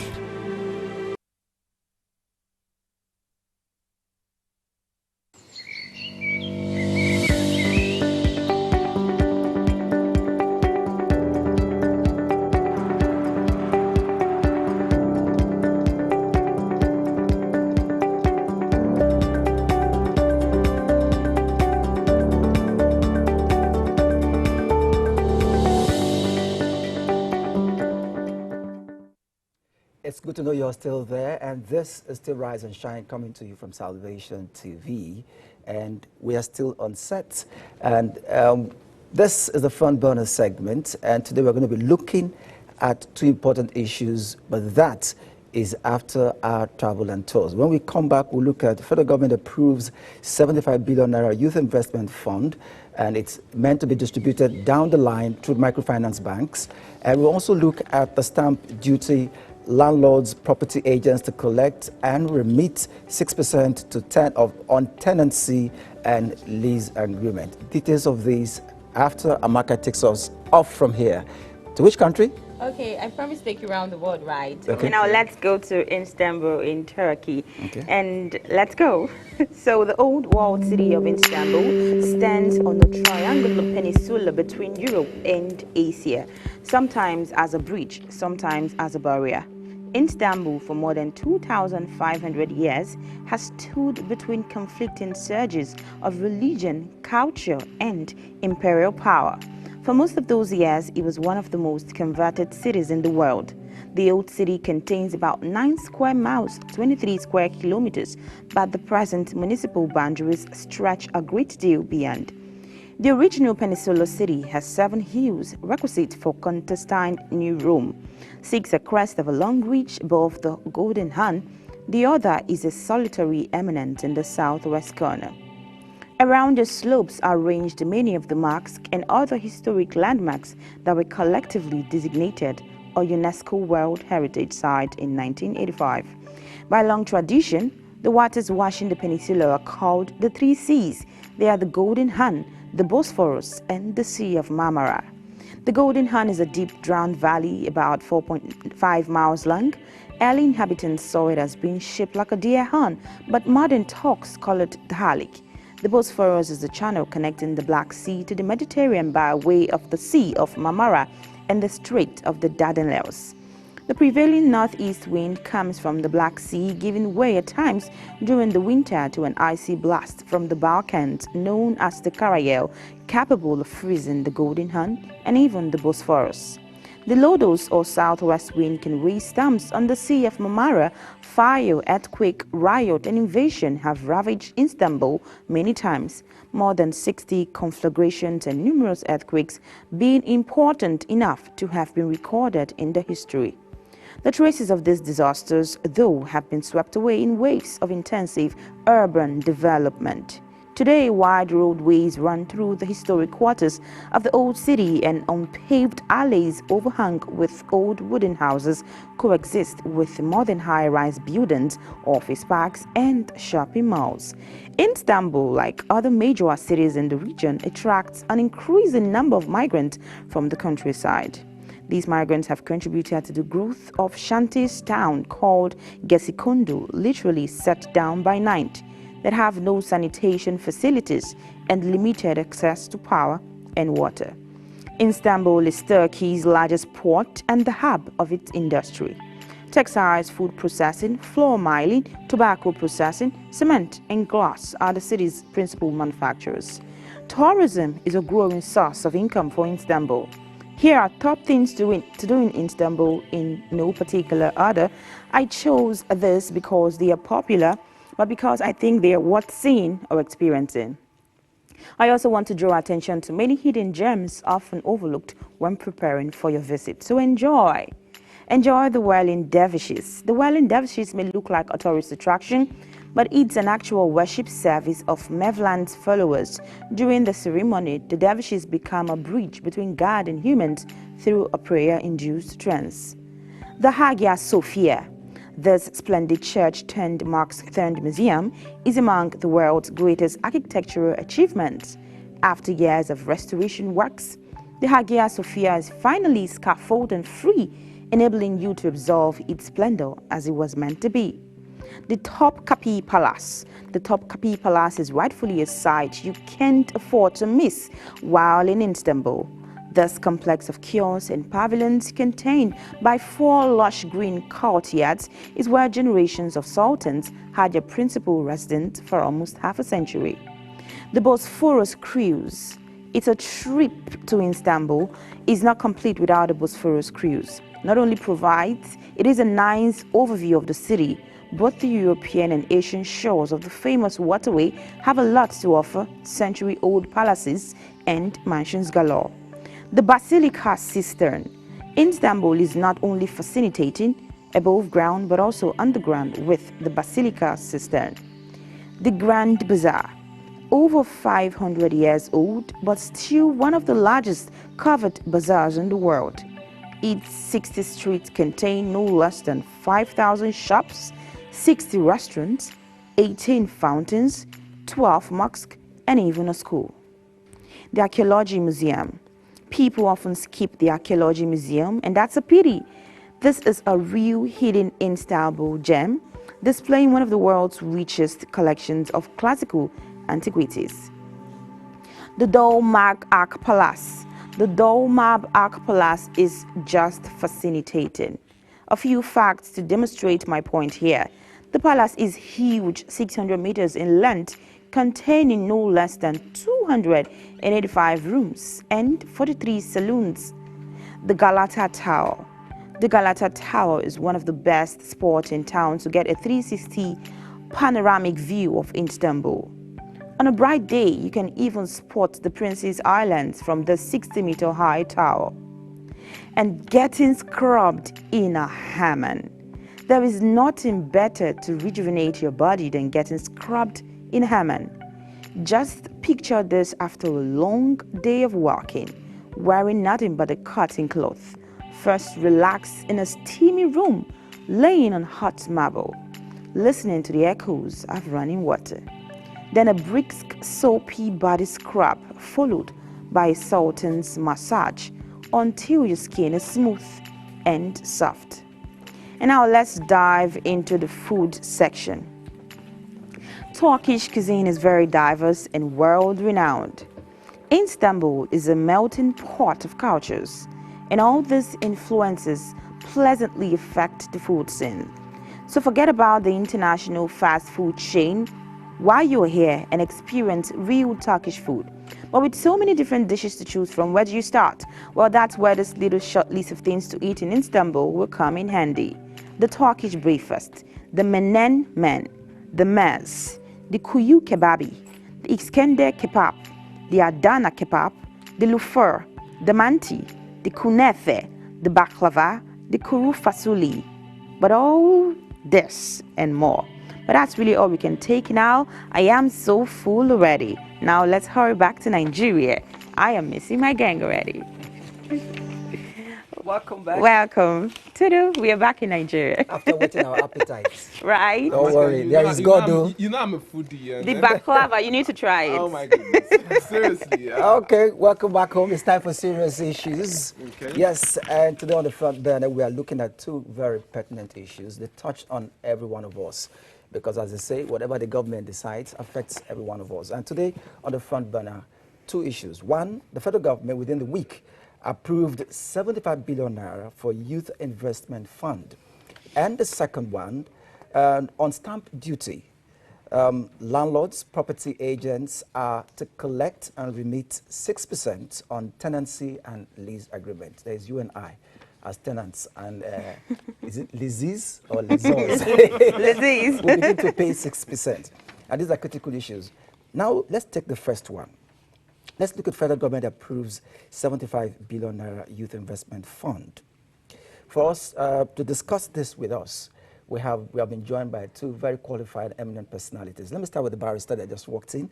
He is a regular face on our program, Barrister King Courage Isimuvu. Thanks for joining us this morning. It's my pleasure to be here once again, dealing with issues about Nigeria. So welcome. Thank you for coming. We also have with us Mr. Victor Itoyo. He's a banker, financial expert, and human capacity developer of international repute, and the CEO First Global Microfinance Bank. Am I correct, sir? Or chairman? No. President Quantum Business School. Or President Quantum Business School. Okay.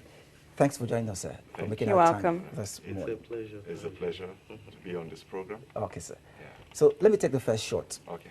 And experts have propagated that some of the important ingredients for the economy to survive is money and capital. So tell us about that. How important is money and capital to our economic development as a nation? Yeah, the reality is that the growth of any economy is dependent on the volume or the amount of capital that is available. That's why we always talk about savings and investment.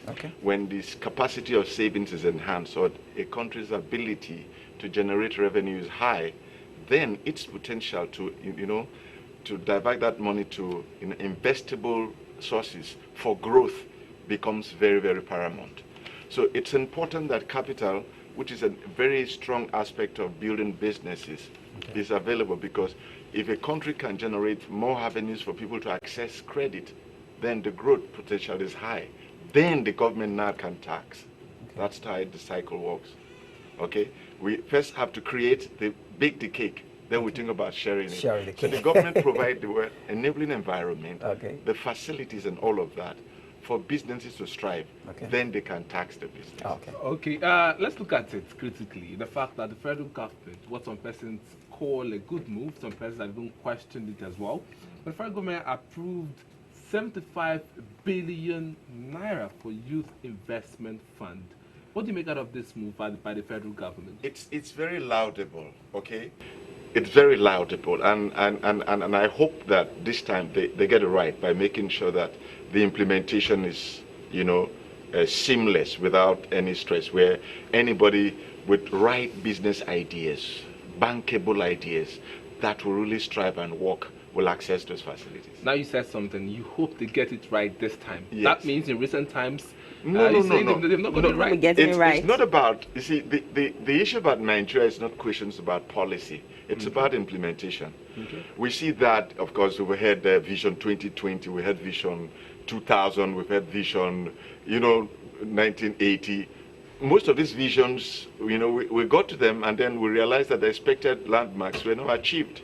So this time, that's why we're saying, I hope this time, because the way the global world is going on is that there's a lot of disruptions.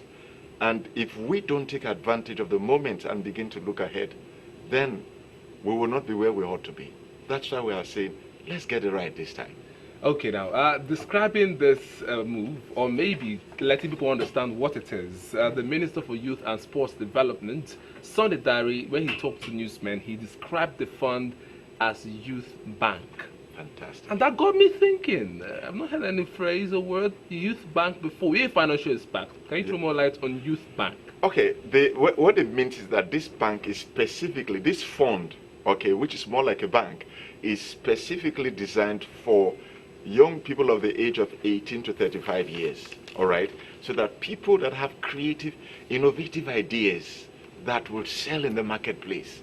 Because one key thing is this, there are a lot of young people with great ideas, but when it comes to funding, the access to funding is not there because, of course, you can't blame the commercial banks because the money is not their money. It's depositors' money. And so if they want to bring that money to provide to credit to individuals, they must access or analyze their risk element.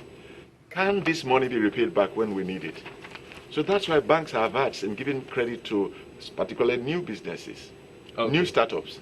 But you see, for young people now, government is saying the fund is here now, 75 billion. It looks big, but for the size of Nigeria and the population of people who are targeting, there are about 68 million persons in this category. So 75 billion is a good starting point. So are you saying Nigeria can do more? We should, as a matter of fact, because if you just look at what's happening, for a budget, Nigerian budget for 2020 is ranked about 10 point something trillion. 10 point something trillion. Massive. Massive, okay, in size. But where is most of this money going to? It's going to overheads, put it that way. Okay. About 65% of this money is going to overheads. As means our cost of governance is too high. Can you imagine if Nigeria were to put about 500 billion for just funding of, SMEs? Wow. Micro, small, and medium scale businesses. So look, we have to, jumpstart the economy. We have to look at, because especially with what has happened with the COVID-19, we've just been taken about 2 years backward. Not in terms of value of economy, but in terms of the way things are now. people are just trying to come back again. So we need a lot of money, all right, to create as a catalyst to boost the environment for businesses to strive effectively. Okay, here, this is a vital excerpt, and it says this fund is meant to create a special window for accessing credit facilities and financing on the part of our youth that would help to fund their ideas, innovations, and also support the enterprise. Now, my question is it that? Does this indicate that the youth in Nigeria with their ideas and innovation can no longer complain of unavailable capital for the businesses? Is that true? No, you know what I said? It's a good starting point, 75 billion. Okay. All right, it's a good starting point. But in terms of the size of the population, where it's targeted at, Nigeria is one of those lucky countries where most of the population is downwards, which means about 62 to 63% of our population is below 25 years. So which means that we have great prospect. Nigeria has good economic labor manpower capacity.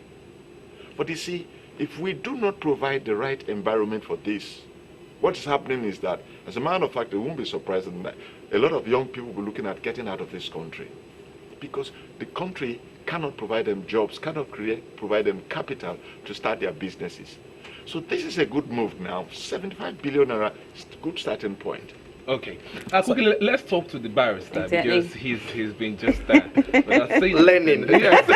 Let's look at it from the more like a legal thing now to some extent. You know, and the issue of age falsification has been a problem. According to reports, and according to these reports, it's targeted at 18 to 35 years. Yeah. And you know the issue with age falsification in this country. So, barrister, how can the federal government determine the qualified persons to access these funds? Now, when you talk about age qualification, falsification, sorry. They both go together because to be qualified is age, and then it will Rebecca stimulate. is my lawyer. It will stimulate. Okay, go ahead. Good spokesperson. So we have National Planning Commission. Ordinarily, when a person is born, that register is supposed to be there, and when people die, that register is supposed to be there. And of course, we've had challenges with our data and statistics in this country. And of course, we've also come up with the biometric verifications and all of that. So to some extent, I think the government have some level of database to fall back to determine the age of whoever applies. But going forward, like he said, it's a laudable project. In the sense that when we look at Chapter 2 of our Constitution, that also talks about socio-economic rights of citizens, you would know that this is one way that the government is coming in to ensure that people have, that right to survival. So this is an opportunity for people to breathe. But there is also the challenge of monitoring, evaluation and management of these funds. That's right. So it's a critical area. This is not the first time the government is doing schemes as this. We've had agricultural schemes in Rivers State, but people take the money and they feel like this is the dividends of democracy. Okay, quickly, barrister. Now, this is the time where the president is fighting corruption here and there. There is the NEDC saga, EFCC scandal, and of course everybody is talking about misappropriation of funds. Now comes this massive 75 billion naira. The question and Nigerians will be asking is, how can the federal government make sure that this money is being spent well without corruption and other ills? Lots of responsibility. Like we've established, we've had this systemic problem, and that's why I immediately suggested that we should think about good monitoring and evaluation. So a committee, I think, should be set up for that purpose, not a committee of politicians. So what kind of we should have bankers like him. We should have civil society and lawyers like you. In that committee. No, on a very serious note, because if you allow this to just go the way it's going, the fund will go down the drain, and you find out that there is no impact Accountability, yeah, the impact on on accountability. society. The growth he's talking about would not be there. But in other climes, such loans are available and they are able to track, they are able to monitor, and you find out that they have entrepreneurs. You know, the ripple effect is that one youth is employing maybe 10 other youths. You find out that, you know, survival, we talk about poverty rate, it's also alleviating poverty. So it's a matter of following the process, monitoring the process, and ensuring that the fund is actually used for the purpose. Okay, let me get back to Mr. Tonyo. Okay. You have handled microfinance. Absolutely.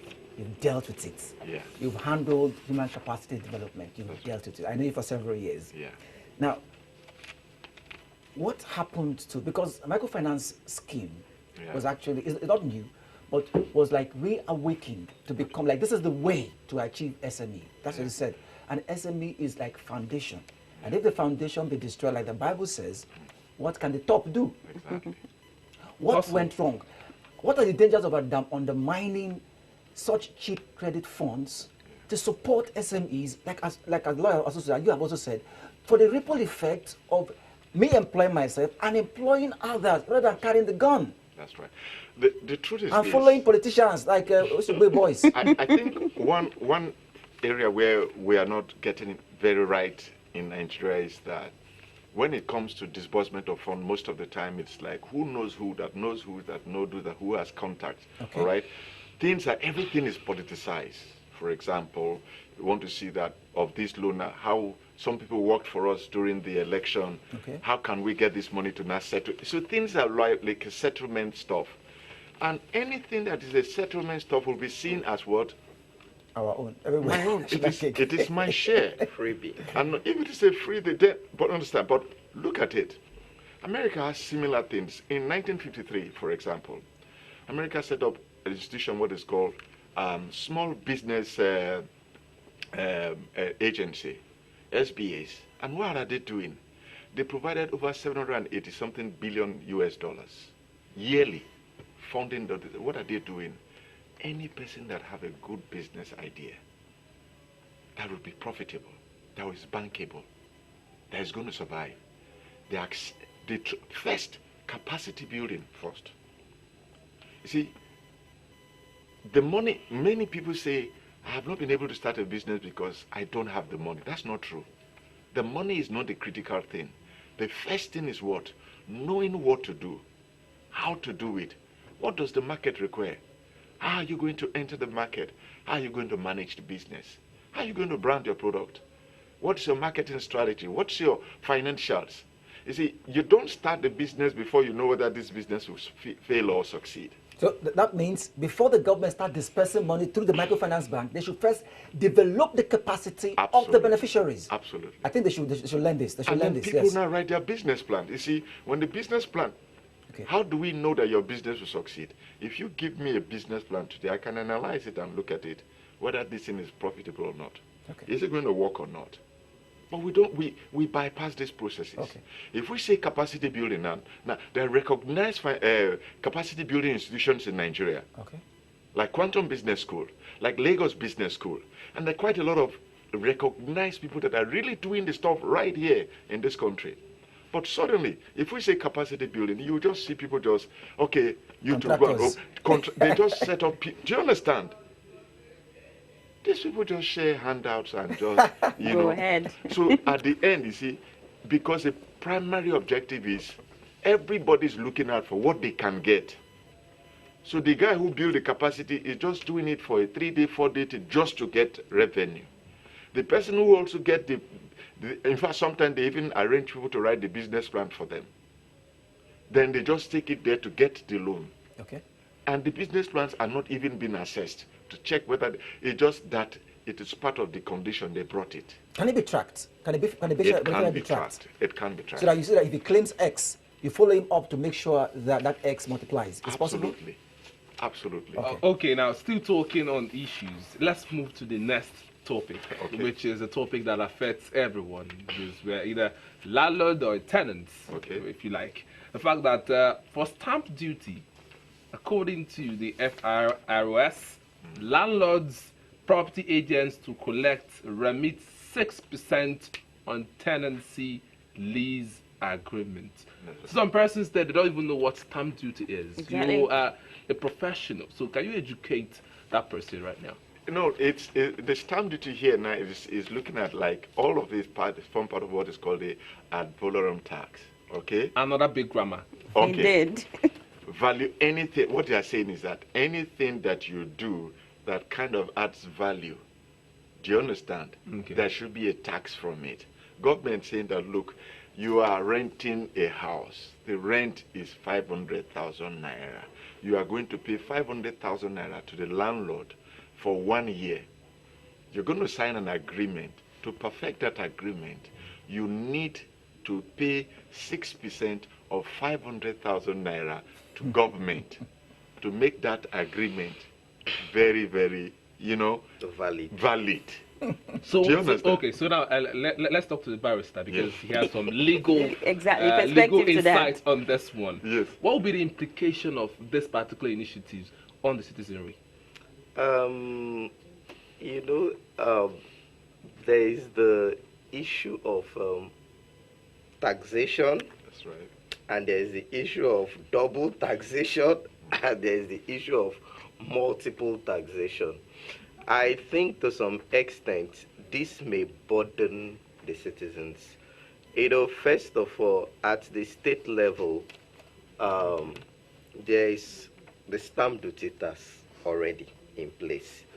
Now, I understand from the little research I did concerning this topic that when the agreement is between one individual and another individual, is covered by state law. So FIRS does not have that power to demand tax in that particular lease. So you're saying it's constitutional?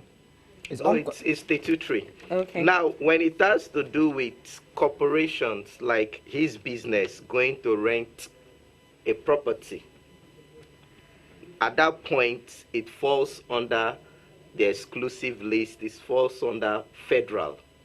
So he is being taxed. And there is the ad valorem tax he talked about. And there is the fixed tax.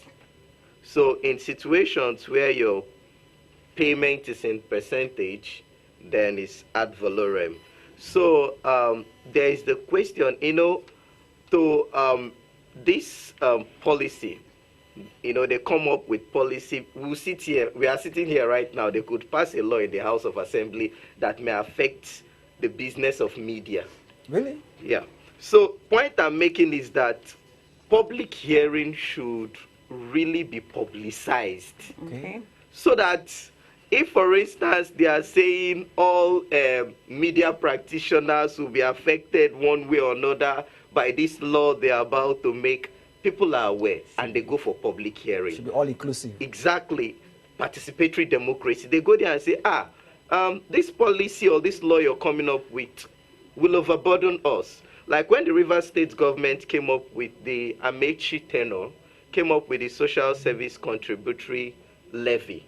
Our organization, the Institute of Human Rights and Humanitarian Law, went for that public hearing and we contended against it. The government did not agree. They went ahead, passed it into law. We went to court. The court agreed with us that this whole thing amounted to double taxation. And the court told them not to go ahead with the tax. So this particular tax law, stamp duty, seriously, the expansion of this law is basically electronic and all of that. Okay. But, looking at it, you pay a lawyer, you pay legal fee when you rent the property. Yes. You pay agency fee of 10%. Are they going to scrap up all this? Do you understand? Lawyer fee. Agency fee. Are they going to? Then now you still pay, what do you call it? Stamp duty of 6%. I have a question for you. Of course, we as an organization, as a media, we stand for developmental journalism and communication. That's why we are even doing this. Yeah. Okay, is in that light. So thank you for corroborating that fact. Now, I want you to explain to the public what this Stamp Duty Act, and also enlighten us. How do we stand for our rights? Because when it amounts to multiple taxation and double taxation, that's an injustice on the citizenry. Too much already. How do I get justice for this? How do I correct this? Okay, and also how does every pressure group, because the government is not alone, it's not a one man's business. You know, there is failure of communication from government. Yes. And, you know, citizens are not, you know, so enlightened about issues, even if we are in a social media age. Yes. And this is not a new law. This law has been there since 2004. Okay. And suddenly FIRS wakes up and they are ready to implement it. That's why we're talking about it. Now, when the law has been passed and has become an act of the National Assembly, the only thing to do is to push advocacy towards amendment of that law. Maybe somebody can go to court and say, this whole burden is so much on the citizens. Okay.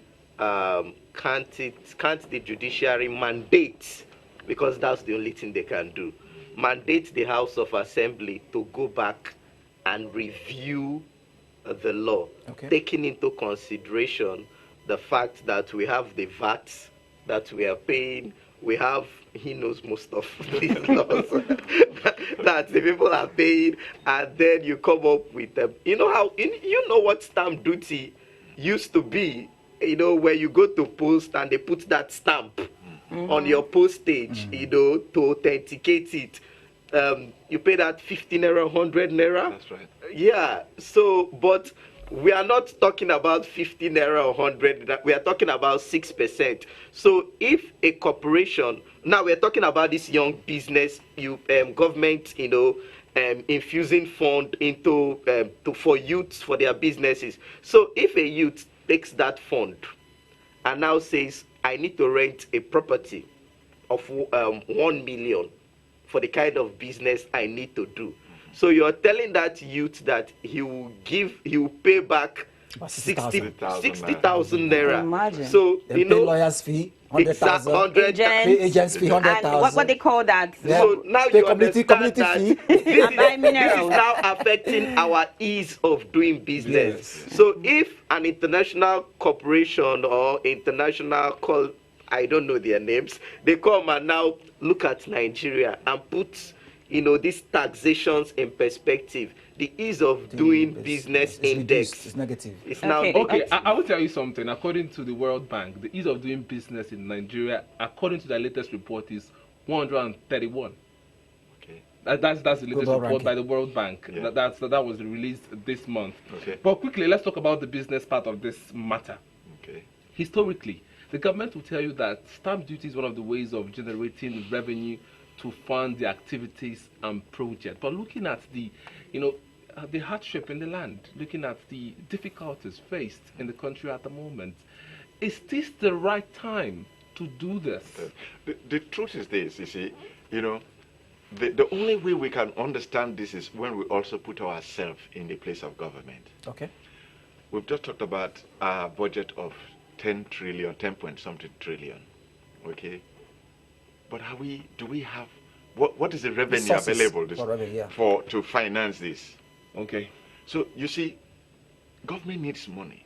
Most of this, I mean, about right now, the government is negotiating some, you know, loans up to $5 to $6 billion to be able to help fund this budget. It means that government is looking for money to do things. Government also needs money to pay its existing debts. That's where the challenge is. So they are looking for ways to see how they can generate more money to be able to meet up that. I think where the conflict is that they should have rather said, when whatever you are doing, let's say capital particular amount, if you are doing a transaction it's above maybe 5 million, then you pay a stamp duty something. So that anything lower than that, because if somebody who is in the face me, I pays me house, who wants to rent a house where they are paying maybe 40,000 naira in a year. They will now say you also pay to raise the 40,000. It's even wahala. It's a stress. Okay. Now you now said he will not pay 6,000. another 6%. It may be small, but you see that 2,000 naira, 2,400 naira means a whole lot to this person. That 1,600 naira he needs to raise again to pay a stamp duty, because already, like you said, we have the agency fee, we have the Legal fee. Legal fee. In fact, if it's a land you are buying, you also now need to do Tenement rate. tenement rate is there. Also, then to see the land, what do they call it? Okay. Bush entry. It's illegal. Exactly, that's the point. It's illegal. It's just customary. Okay. It's illegal. Yeah. But it's customary. I will follow up. And the River State law clearly states that bush entry is illegal, and the law actually penalizes it. I have a follow-up question for both of you. One, Barrister, it is true that there is no legality in illegality. I agree with you. Multiple taxing is illegal. Just like what you have said, is illegal. So is your institution going to move, or persons like you are going to move, or influence the move that will seek justice for the citizen? That's on one hand. And sir, agreed. We're not against raising IGRO, but let me create this analogy. If you have 10 sources of doing something, and you limit yourself to 2, and then you now make me pay more, is it proper? This is what I mean. The government can raise more IGRO from creating more industries, because when you tax persons and you provide more public service, that's what you do in the developed countries. You pay for water, you pay for efficient water supply, efficient light supply, everything that's efficient, you pay, okay? And based on that satisfactory service, you're paying. But here in Nigeria, for example, I provide my power. To the largest extent, I provide my water to the largest extent. I pay for virtually everything. You come to my environment, you charge me for what they call agricultural levy, and I clean and sanitize my own environment, and you're charging me for it. So I'm saying, you fail to create, like what you're trying to do now at SME, you create to build the structure to have multiple businesses thriving. You make the economy depend on importation, and then at the end of the day, you're looking for money, and you hinge your economy on oil, and you expect me to pay more. Is that fair, sir? Well, I think looking at it in a face value is not, it doesn't look fair. Yes, sir. Okay, and the way to correct this is that I think we should not, in a bid to try to increase our revenue, just only look at how we can take. For example, fuel price has been increased from 125 naira increased to 143 naira 50 kobo. You know, just when people were trying to get used to lower fuel price, it's gone up. Okay, now you are bringing this tax again, then tomorrow another one again. You see, people will begin to find out that, look, what are we really getting from this government? Okay. But if the government can say, look, this is what we want to do in the short term, and whatever money we generate from this, we are going to apply it. Let's say it's estimated that this tax, this stamp duty for tenants, you know, or for lessees is going to raise about, let's say, 250 billion naira, and that we'll do it for 2 years, 3 years, and all of this money is going to support this youth bank. Beautiful. It means that the money will be tied specific to specific projects, and we'll see the ripple effects, and it's just for a particular season, then things will, you understand, normalize. People will say, okay, let's bear the brunt now, bear the pain now, because there's always a joy or a beauty ahead. Do you understand? Okay, but we have a few minutes to call it a day on today's edition. But Barrister, we can't live without getting those legal advice from you to the government and to relevant authorities. Now, that seems like the option now from the FROIS. So what do you say to the government? Because Nigerians will complain, and they'll tell you want to generate money. So what do you tell the government now on the need to better the system? Because Nigerians can't stop complaining because the hardship is really massive. Don't forget there's a predicted looming recession. The first thing I would say is governance, government, society is a social contract. That's the first thing I would say to the government.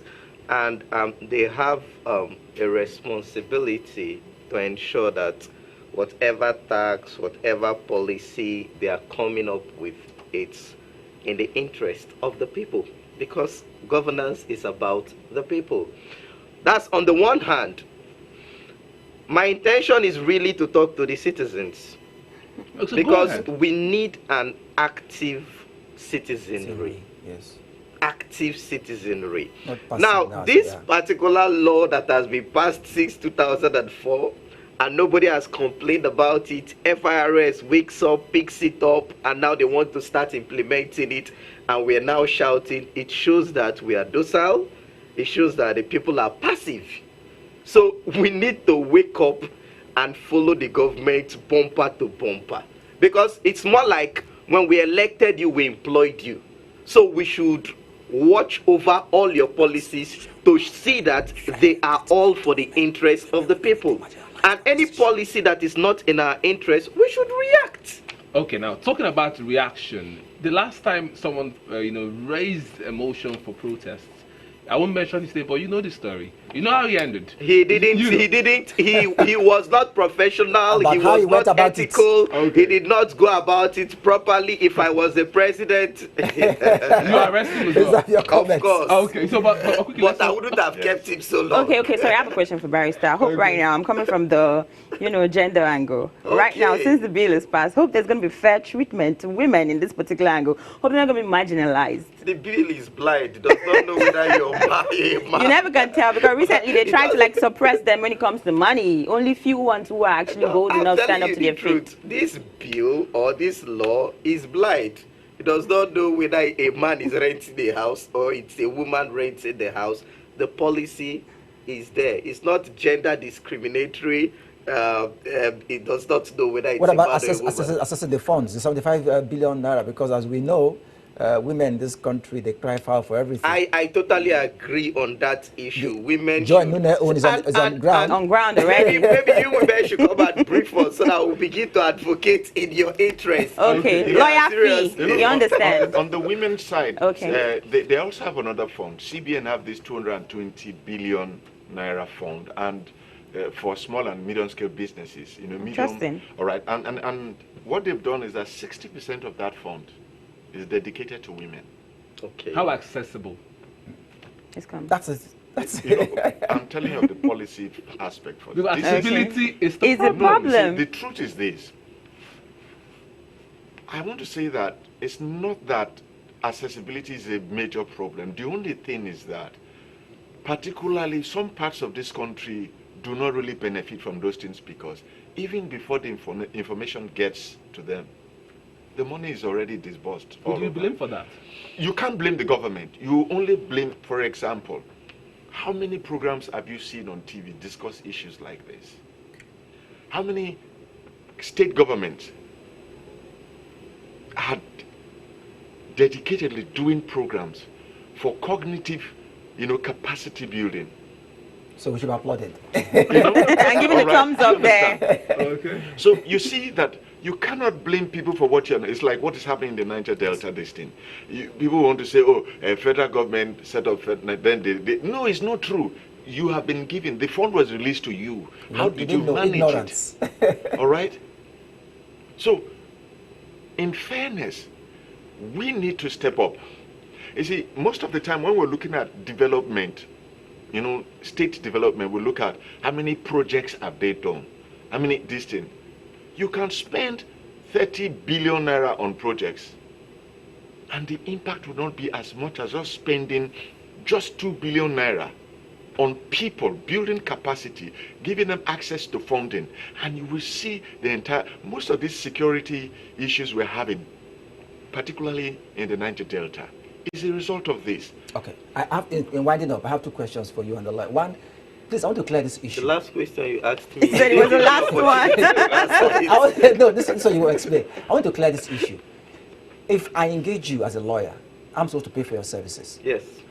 When I go to pay your rent,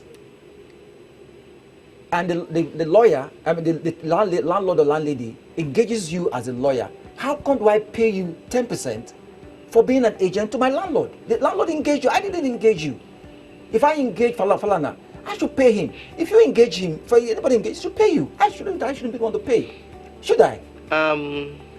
That's a valid point you've raised. But, the lease agreement is drawn up for your interest and the interest of the landlord. So you stand to benefit from the same lease agreement in the long run. And it's a capitalist system. Understand it? Okay. It's a capitalist system. So it's my building, or it's A's building. Yes. I'm the lawyer. You're the tenant. And A says, these are the processes to get into my house. And you agreed with the processes. I did not agree. Why do you? Do you do that? So your last word. Okay. Tell the government how to succeed with this, because I know you've handled this successfully. What they would have done is, like what they're doing in Singapore, what they've done is that the landlord is getting the bigger share of the money. Do you understand? Yes, he invested, he's built the house. Sometimes people collect rent on the same property they built 10, 20 years ago. So it would have been fair, all right, say that the tenant pays about, just a little token, let me say 2%. And then the landlord pays 4%. Okay. Thank you very much. We'll leave it at that. Thank you so much for your time. For less than an hour, we've been talking with two professionals in studio. It's been Mr. Victor Etonya. He's a financial expert and capacity builder of international repute, and the president of Quantum Business Project, Business and also School. Business School, yeah. And Mr. Barrister. Forgive me. He's going to sue you. That is the King Courage Institute movement. Thanks for coming. Thank you for coming. We value your time so much. Thank you. We appreciate. Thank you. And the regular gang. Yeah. It's the weekend. We're getting ready, yeah, right? so make sure you enjoy your weekend. Have a fabulous weekend. God bless you. And I'll tell you, procrastination kills potential. So stop procrastination, all right? My name is Babaka Yenenge. Stay strong, stay alive, believe God. Don't miss service this Sunday so that you'll be empowered. Thanks for watching. Next week, we'll do this again. Have a great day. God bless you. God bless you. Thank you so much. Thank you.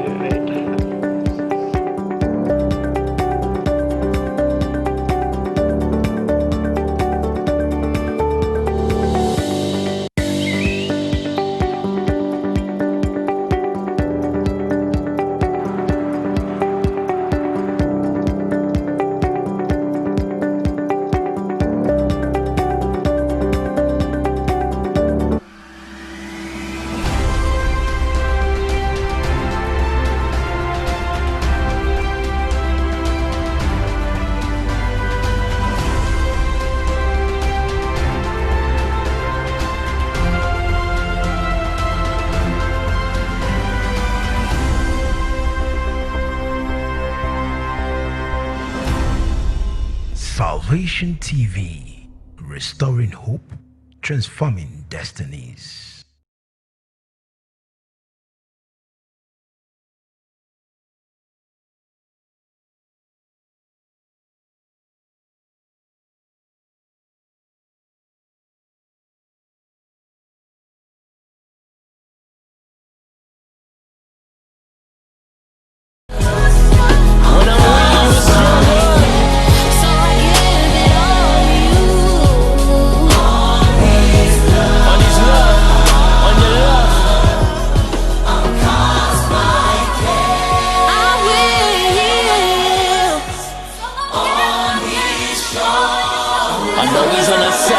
Everything.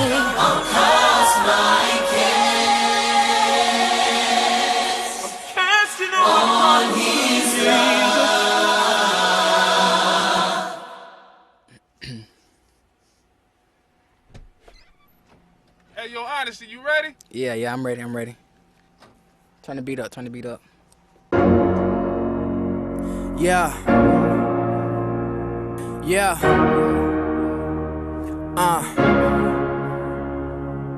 I'm beaming with that luxury, mine is inconductory. With that guy that sucks to be, I'm on my grind, but it's hard to be. Obligation and light that shines upon us. Spread the word, the head that hurt, a life that bond us. Alright, it's prime time, ain't no time, man. He the best there is. I love that righteous man, cause he died for our sins. I pray like I'm supposed to, let out the joy that's in you. I'm sorry if I offend you, I'm with you, not against you. And you have to work, grind and shine. Ain't nothing comes easy, so stay up on your grind. You got too many lines, be tough and stop crying. You gotta protect your talent, don't fall, keep it balanced.